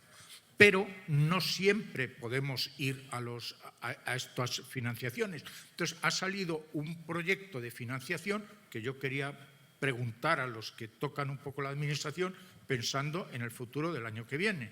Ha tenido un enorme éxito el DUS 5000. El DUS 5000 es Desarrollo Urbano Sostenible para ayuntamientos de menos de 5.000 habitantes. Entonces, ese proyecto, que lo dirige el IDAE, ha tenido 2.000 solicitudes. 2.000 solicitudes. La ministra, antes de ayer o hace 4 días, ha dicho que se ampliaba en 350 millones. Y ahora la pregunta que yo hago a los que sepan algo de esto, si alguno lo sabe y si no, pues me quedaré con la duda. Yo sé quién te va a contestar. Sí, pero yo mi pregunta es, ¿se refiere a los 2.000 proyectos ya presentados o está hablando de nuevos presupuestos para el año que viene que ni siquiera está abierto el programa? Vale. Yo creo que es para lo pasado, pero pregunto. Te agradezco mucho tu pregunta. Recordad que hay 2 mesas después, ¿vale? Y que esta era para... No pasa nada, te van a contestar, porque Jesús estaba anticipándose a lo que estabas diciendo por lo bajini y José Ramón no para de tomar notas. Así que yo creo que entre los dos te van a poder dar una respuesta y si no, hay 2 mesas después. Dale, Jesús. Vale. Bueno, te presto mi... Concretamente, lamento decir que de la convocatoria no te puedo decir, porque no la conozco, ¿no? Pero si hay una cosa que has dicho que era por lo que hacía así con la cabeza, que me parece muy interesante, y es la puesta en valor de los grupos de acción local. Los grupos de acción local son nada más y nada menos que el territorio organizado. Es la base territorial que se junta con un proyecto para desarrollarlo, bajo responsabilidad de esa base territorial.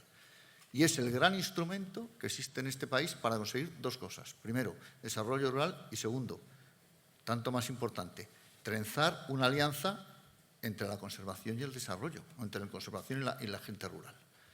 Eso se puede conseguir ahí y es el único instrumento que ahora mismo está funcionando. ¿Cuál es el problema que tienen? Que son independientes y que a veces las administraciones se sienten incómodas con unas instituciones dentro de ellos que manejan fondos, que hacen política, en el mejor sentido de la palabra política, que ejecutan actividades que ilusionan a la gente y que no pueden ir a cortar las cintas, porque las cintas son de la gente. En cuanto a la convocatoria, pues no lo sé, si quieres la apunto y preguntamos a los del IDAI, a los amigos del IDAI. Métete también en las convocatorias esas, métete también el uso de las diputaciones. Bueno, no, que nos vamos, que nos vamos de tema. José Ramón, ¿querías decirle algo? Fíjate. Lamentablemente no tengo información de estas convocatorias de 2500 porque es el IDAE y la otra Secretaría de Estado de Energía quien lo lleva. Nada, no te preocupes porque la respuesta era que no. Ay, 2 meses después. 2 meses después. Vale, había más personas que querían… Sí. Y luego ella…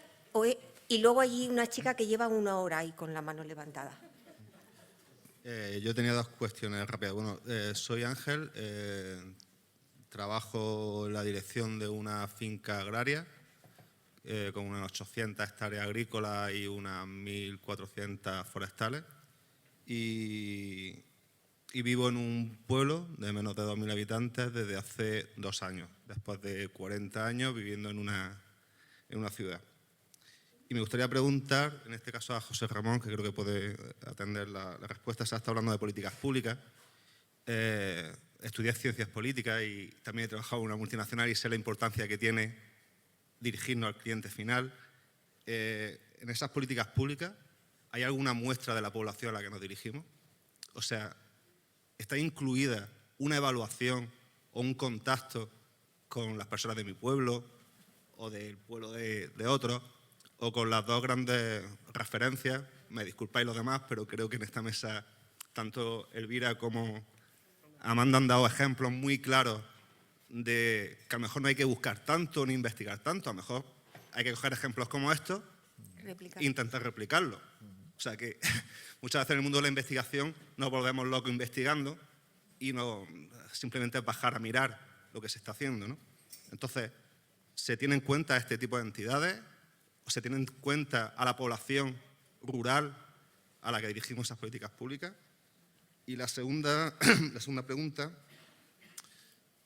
en mi finca se trabaja muy duro para ofrecer servicios ecosistémicos.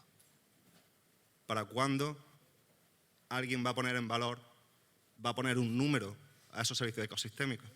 Cuando hablamos del Producto Interior Bruto, empezamos con las peleas de si es que yo soy catalán, yo soy madrileño, yo aporto tanto. Si no es una cuestión, yo creo, que ni de dignidad, ni es cuestión de respeto y de justicia. ¿Cuánto vale lo que aportamos en las zonas rurales? Y punto. Hay personas en esta mesa que aunque no les veas te están haciendo la ola. ¿Vale? Perfecto. La pregunta era, en principio la primera era para José Ramón. Contesta. La segunda es brutal, pero no te preocupes que te digo yo que te van a contestar. Bueno, en primer lugar, gracias por la pregunta, que es muy pertinente. Y yo creo que las políticas públicas efectivamente tienen que apuntar al usuario final, ¿no? Y es verdad que estos grandes instrumentos de planificación y estrategias que yo mencionaba así muy someramente a nivel nacional y europeo, pues es lo que marca digamos, el campo de juego, pero luego hay que implementar las políticas sobre el terreno. Entonces, te puedo decir, por ejemplo, que en la Secretaría General de Reto Demográfico, algunos de los instrumentos que ha mencionado Juana en su intervención inicial, que son ayudas a proyectos de entidades locales, de empresas, de ONGs, y próximamente va a haber una convocatoria de proyectos para financiar proyectos de bioeconomía forestal, pues apuntan a un ámbito territorial definido por ciertas características, ¿no? Entre ellas pues el tamaño demográfico del municipio y que reúna ciertas condiciones para ser beneficiario de esas ayudas. Es una manera de,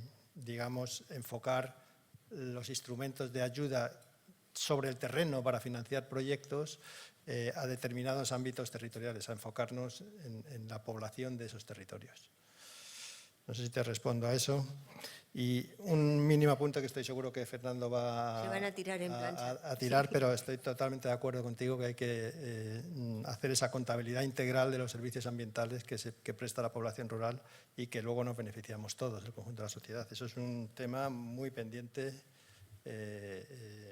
y vamos, yo creo que desde las administraciones públicas somos muy conscientes de eso en los proyectos que planteamos. Y muy necesario. Es que es justo lo que entronca con este binomio.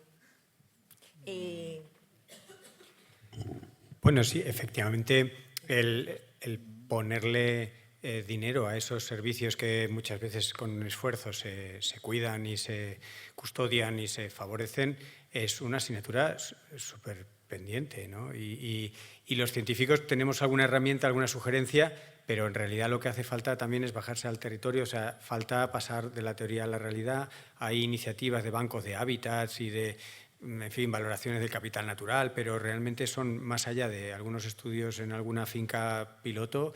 Hay un gran salto a que eso se traduzca de forma habitual para que se pueda compensar a los que lo hacéis posible.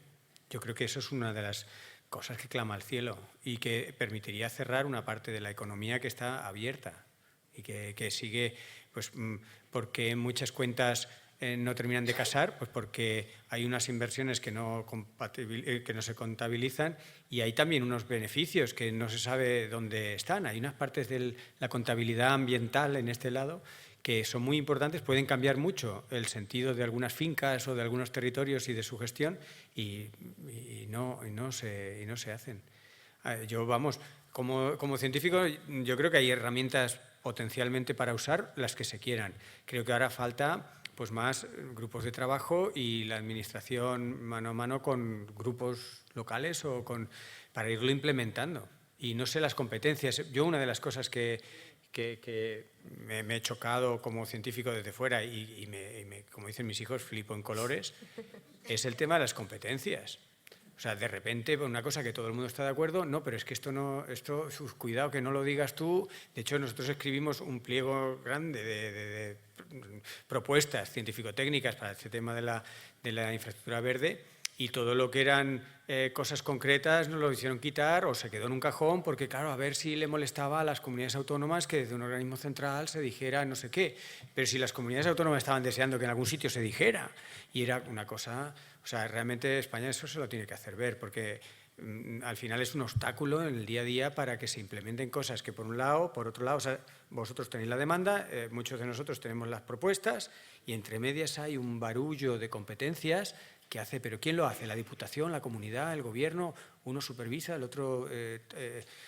y ahí yo creo que hace falta, en fin, soltar lastre administrativo y ponerse a resolver. Amanda, dame un segundo.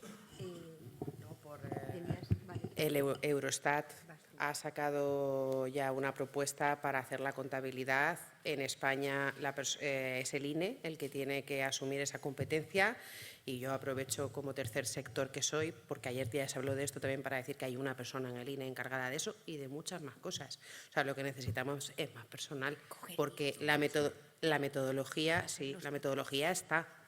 Claro, yo he tenido la suerte de participar en un trabajo que he hecho con Traxa para el Ministerio de calcular el coste de un Plan Nacional de Restauración.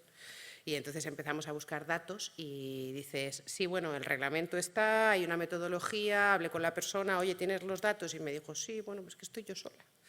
Y cuando llegue el momento, pues es que estoy yo sola. Entonces, bueno, que sí, que se van a hacer las cuentas porque es una obligación europea, ya os lo digo, pero que necesitamos personal en las administraciones porque ellos son humanos, supongo, no superwoman o superman. ¿Quién va a dar a ser Jesús? Y el nombre de esa persona del INE tenéis que apuntarlos todos. Pobrecito mío, no sabe la que le ha caído. Sí, Pobrecita mía. Yo es que, como ya empiezo a ser viejo, estoy en esa edad en que ya cuando tienes las respuestas te cambian las preguntas, ¿no? Nosotros en Parques Nacionales hicimos una valoración del capital de Parques Nacionales con Traxa. Yo entonces estaba en Parques. Yo no sé cuánto nos salía, me parece que nos salían 40.000 millones de euros, una cifra así estratosférica. Pero claro, mi cuestión es de concepto. Desde el punto de vista de que el dinero no existe y que se hace con una máquina, que es papel, y que no hay oro detrás ni nada, y que de pronto decidimos que de esta crisis salimos gastando dinero y vengan a darle a la máquina y no pasa nada, a mí trasladar los conceptos de valor a conceptos que acaban hablando en precio me da un poco de yuyu si no cambiamos el modelo. A mí me encanta la gente esta, no sé si es Nepal o Bután, los que en vez de calcular el Producto Interior Bruto, calculan el bienestar interior bruto. Y entonces tienen una serie de cálculos que no tienen nada que ver ni con el dinero, ni con el precio, ni con esas cosas, para saber lo que vale el bienestar. Cuidado, peligroso, peligroso. No soy José Mota, peligroso. Es decir, trasladar el valor de las cosas importantes a términos económicos de precio significa que alguien rico puede venir y comprarlas y quedárselas. Y decir, yo ya pagué porque esto valía 5. Entonces, a mí me parece muy importante, después de muchos años dándole vueltas a esto, poner en valor los servicios ambientales. A mí me parece muy importante que haya, yo no lo llamaría compensaciones, sino reequilibrios entre la gente, entre los escenarios territoriales, que no son las personas, los escenarios territoriales que producen calidad de vida y los que consumimos la calidad de vida. Pero tengamos mucho cuidado con lo del precio, porque todo lo que tiene precio se puede comprar. Y lo último que queremos es que nos compren los valores naturales. Toma ya. Bien. Vale, y allí también hay la mujer que lleva 1 hora y un chico también que está detrás, ¿vale? A continuación se lo dejas a ellos, gracias. Hola, buenas tardes, soy Pilar y vengo de un pueblo de 600 habitantes en la montaña oriental de León, que tiene densidades de 12 habitantes por kilómetro cuadrado, o sea, Laponia, ¿no? Más o menos. Entonces, esto va también para el Ministerio, porque vamos a lo práctico. Tenemos ese plan de 130 medidas, tenemos fondos de resiliencia, fondos de transición justa, podemos alicatar la montaña hasta el techo, ¿no? con tantos fondos.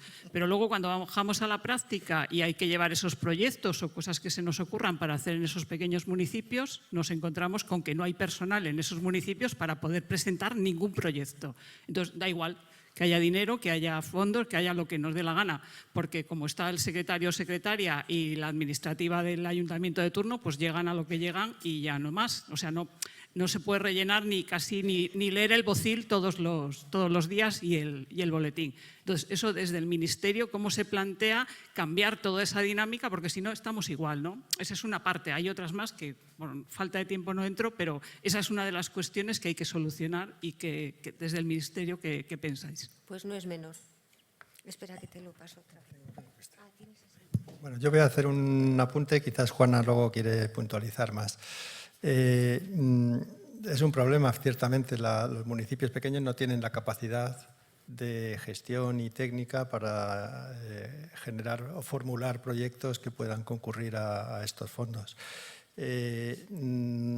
Desde la Secretaría de Reto, como hemos mencionado antes, se ha hecho una convocatoria de proyectos para entidades locales, abierto a municipios con determinadas características demográficas, que el tuyo en concreto, por ejemplo, entraría perfectamente.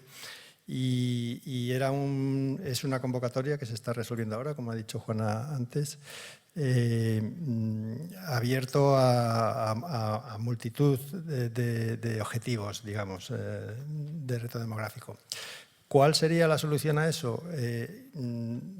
Que os asociaseis municipios para formular proyectos conjuntos, porque además los proyectos que están formulados por múltiples beneficios, mancomunidades, etcétera, múltiples municipios, se valoran más, tienen criterios de valoración para favorecer pues, la colaboración entre municipios. Entonces, es un problema que somos conscientes de eso, que no hay capacidad técnica en los pequeñísimos municipios, pero la solución sería pues, que os asociaseis para formular propuestas con objetivos comunes.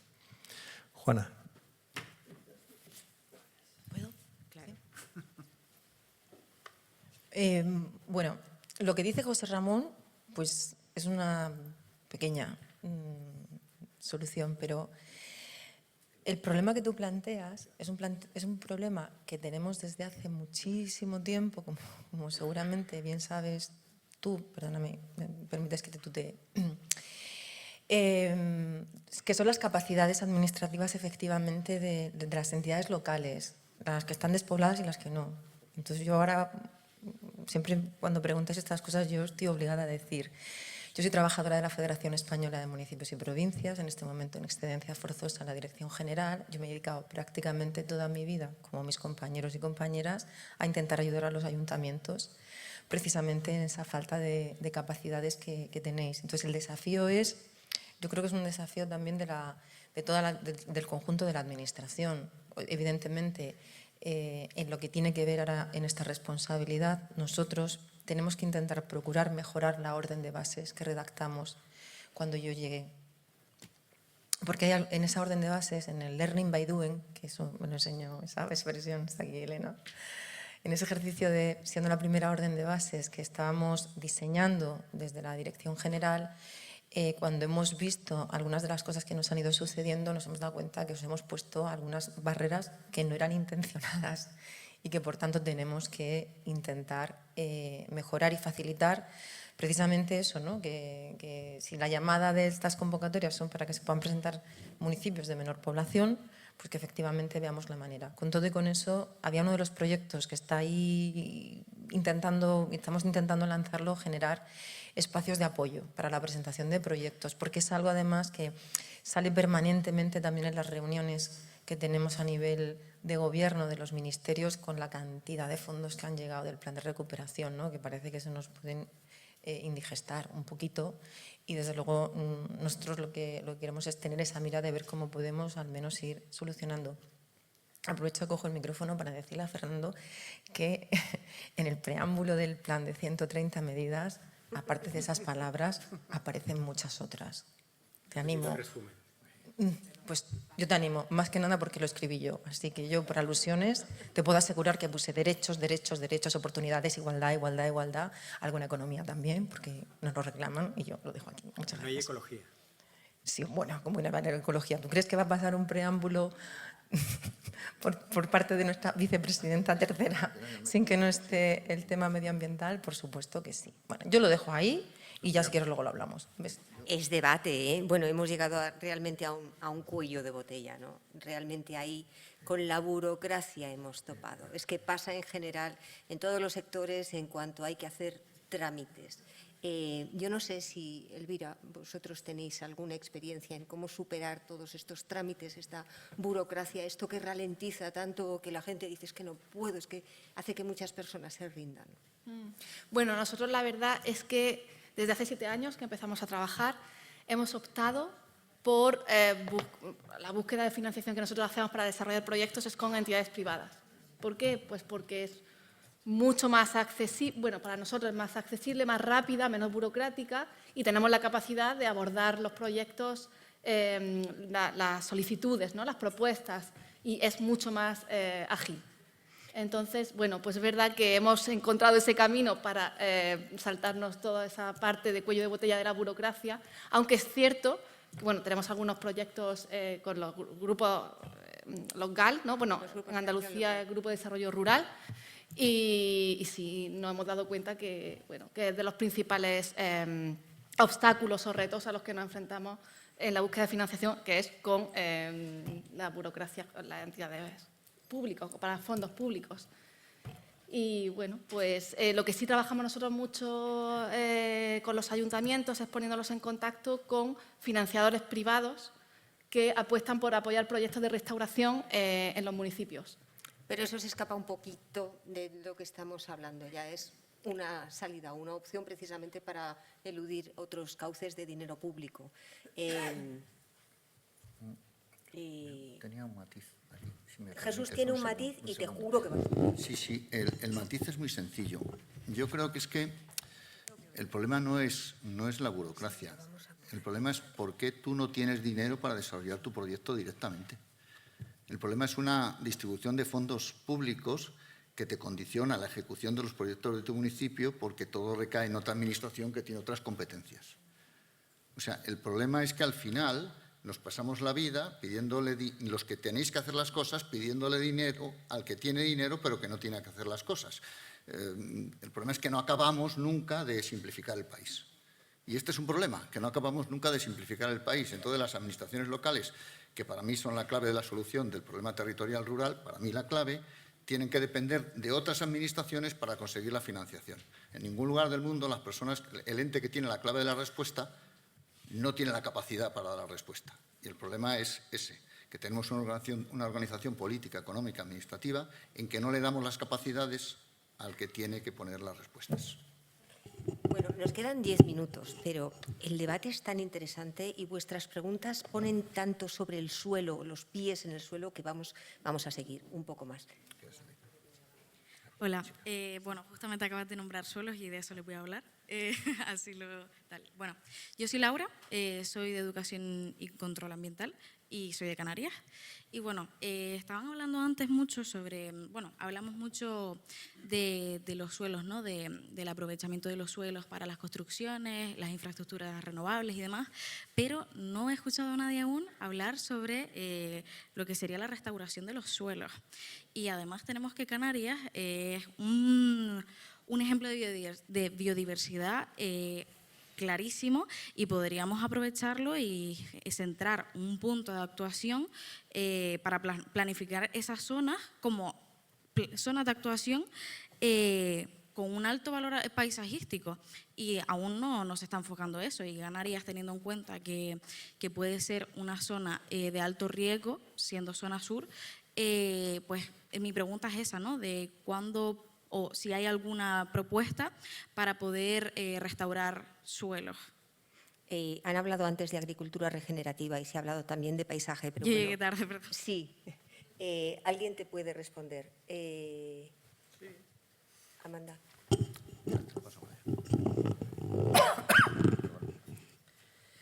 La agricultura regenerativa y el pastoreo regenerativo precisamente lo que buscan es eso, es mejorar las tasas de almacenamiento de carbono, mejorar la actividad microbiana, mejorar la biodiversidad pequeña, no me refiero ahora a los pájaros y demás. Claro, porque a veces decimos biodiversidad y la gente piensa en osos y en lobos, pero es que la biodiversidad son muchas veces eso, ¿no? Microbios, bacterias, insectos y demás. Y aparte de haber una estrategia específica para el suelo y que es una prioridad ahora mismo en Europa, y que hay una regulación también específica en materia de cambio climático que se llama LULUCF, que son unas siglas horrorosas por pues eso, todo lo que no son los suelos forestales donde se ha trabajado más. O sea, yo creo que hay muchísima actividad vinculada a, no hablo de descontaminación ni de recuperación de suelos que ya tienen problemas, sino de eso, de gestionar mejor nuestros suelos a través de actividades que generan una economía, pero que también permiten recuperar los valores del suelo que están muy perdidos, pues porque Jesús ha explicado muy bien los miles de años que llevamos dándole caña. Bien, hay un grupo allí exacto de personas muy jóvenes. Tienes la palabra. Buenas, me llamo Pablo, soy de Canarias y mi pregunta es porque ustedes han hablado de transición ecológica, del problema demográfico y siempre lo han planteado de península, ¿sabes? Periferia. Pero ¿qué piensan ustedes de la ultraperiferia? Canarias, Ceuta, Melilla, Islas Baleares, regiones en las cuales haces un pedido y te dice llega a España menos Canarias. Que si tienes que acceder a una universidad y eres de La Palma, tienes que coger un avión a Gran Canaria, a Madrid y, por ejemplo, si entraste en Salamanca, después irte a Salamanca. ¿Qué piensan ustedes de esas regiones que en todos los temas de las charlas que hemos dado aquí, tanto de esta como de otras, Canarias siempre se olvida? Entonces, mi pregunta es, en este tema, ¿qué soluciones al desarrollo demográfico, desarrollo, todas esas cosas, a la ultraperiferia? ¿Te animas? Te lo han quitado. Quizás un comentario general. Efectivamente, el reto demográfico, como hemos comentado antes, es un tema multidimensional y poliédrico, con muchas caras y muchas aristas para abordarlo. El problema que tiene Canarias y otras poblaciones, las Baleares también y otras poblaciones, no está asociado a la despoblación, digamos, sino que está asociado a otro tipo de problema que podemos decir la población flotante, ¿no? La población estacional, los movimientos, los cambios en la población que se observan a lo largo del año por fenómenos turísticos, etcétera. Es un problema que está integrado en reto porque así lo han decidido las comunidades autónomas que lo experimentan, pero yo diría que no hay que mezclar tampoco el problema de la despoblación y los fenómenos que lleva asociado con ese otro problema de reto demográfico que es el de la población flotante, que también está considerado en la estrategia nacional de reto demográfico. Hay dos mujeres allí que quieren hacer una pregunta. Yo creo que prácticamente nos hemos comido el tiempo, pero estoy muy contenta porque esto va muy bien. Vamos a dejar tema para las dos mesas siguientes. Sí, buenas tardes. Soy María José Martínez, soy de la Universidad de Murcia y soy coordinadora del proyecto Life Andri C4, que además precisamente al Belal pues estamos en mucha relación con ellos porque va del tema.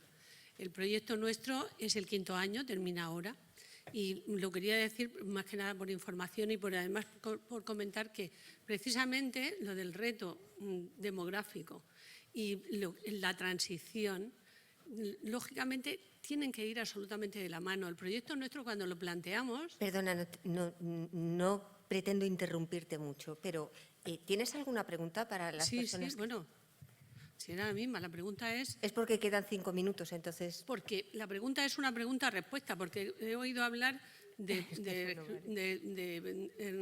lo que es agricultura regenerativa, ¿no?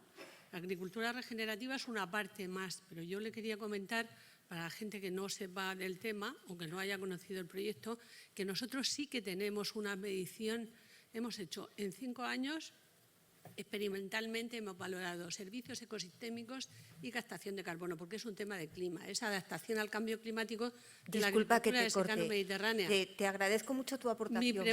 Mi pregunta, sí. ¿Para la agricultura de secano mediterránea hay alguna línea de financiación que tenga previsto dentro del reto demográfico? Ostras. Porque, sin lugar a dudas, el problema grande de la agricultura de secano mediterránea es el reto demográfico. Eso se va a quedar totalmente desertificado. Somos una zona de las más desertificadas de España y nosotros demostramos que efectivamente va a tener un impacto absolutamente negativo todo el tema de cambio climático. ¿Me puede responder alguien? Sí. Gracias. Eso tiene… Venga, del todo, o sea, no os quedéis cortos. Eso tiene una respuesta en la PAC. Yo creo que a lo mejor en las dos mesas siguientes que se va a hablar de bioeconomía y seguramente se abordarán estos temas más específicos, te podrán o le podrán contestar más adecuadamente. Ahora que sí que de verdad una última pregunta. Bueno, hay 2 preguntas. Madre mía, ¿cómo lo vamos a hacer? Por favor, sed justitas, porque me cortan el cuello. Hola, buenas tardes. Mi nombre es Inmaculada, yo vengo de la Universidad de Extremadura y trabajo en la Diputación de Cáceres, provincia con reto demográfico, con reto ambiental importante. Y bueno, han introducido por ahí en la mesa algo como que la planificación territorial está muy bien, la planificación de lucha contra el reto demográfico basada en la transición ecológica está muy bien, pero que generalmente no se tiene en cuenta a los pobladores de esas zonas que realmente necesitan esa transición y esa solución para el reto demográfico. Siendo de un pueblo pequeño de la provincia de Cáceres, me voy a la Diputación, donde se escucha más a los pueblos de más habitantes. La Diputación se va a la Junta, donde se escucha más a la provincia que más habitantes tiene. La Junta se va al Gobierno, donde se escucha más a las comunidades que más habitantes tiene. Me gustaría preguntar cómo luchamos ¿O qué mecanismos podemos articular para que se nos tenga en cuenta o se nos escuche en las planificaciones de soluciones para el reto demográfico basadas en la transición ecológica y para que no se planteen soluciones basadas en macrogranjas, superenergía o plantarnos de placas solares todo el suelo de la provincia o ser un escaparate paisajístico sin tener nada más? Claro, es que has hecho la pregunta más sencilla posible. Estás definiendo un proyecto político. Y entonces tendrás que ir a las urnas y decidir cuál es el partido que más se asemeja a ese proyecto político. Es decir, la realidad, bueno, no me quiero extender, pero el país que tenemos es el resultado de una determinada política. Si queremos hacer otra, tendremos que mirar y ver qué gente nos vende otra política. Y votar. Pero largo lo fiáis. Ya, soy consciente. Este no es una buena contestación para una persona que te hace una pregunta concreta y práctica y urgente. Es que desgraciadamente no hay otra. Es que desgraciadamente no hay otra, porque lo que estás diciendo es qué modelo de desarrollo queremos para el medio rural de España. Y eso es una decisión de país, de política de Estado y de programa electoral. Lo que pasa es que en los programas electorales no sé qué pasa, que por un lado no se cumplen y por otro lado nunca les llega el momento. Entonces hay al menos dos cosas. Si no lo hay que hacerlo. Si no hay otra, hay que hacerla. Y la democracia representativa tiene tres alternativas: la participativa, la deliberativa y la directa. Y esas otras tres formas alternativas de democracia en España se ejercen muy poco y muy mal. Y ahí todos tenemos que entonar el mea culpa. Esa es una vía, no es la vía, pero hay tres alternativas a la democracia representativa que no ejercemos. Y luego hay que cambiar la ley. Y para eso, en el mismo Cáceres, el otro día, con la concentración de la mina de litio, ahí había un par de abogadas ambientalistas que se ofrecían precisamente a navegar como sherpas en la legislación para cambiar cosas. Y hay que cambiarlas a la velocidad de ya, porque ya estamos viendo que ¿qué vamos a hacer? Votar, y en el calendario no viene. ¿Cuánto viene? Si no viene ni el cambio climático. Bueno, y lo dejamos muy en alto. O sea, yo no sé qué van a hacer las mesas siguientes para responder a tantas preguntas. De verdad, de corazón. Muchas gracias a los que habéis intervenido. Gracias por estar tan atentos, porque os estoy viendo a todos y realmente estáis atentos. Y muchísimas gracias a todos los que habéis participado, porque ha sido una sesión estupenda. Gracias.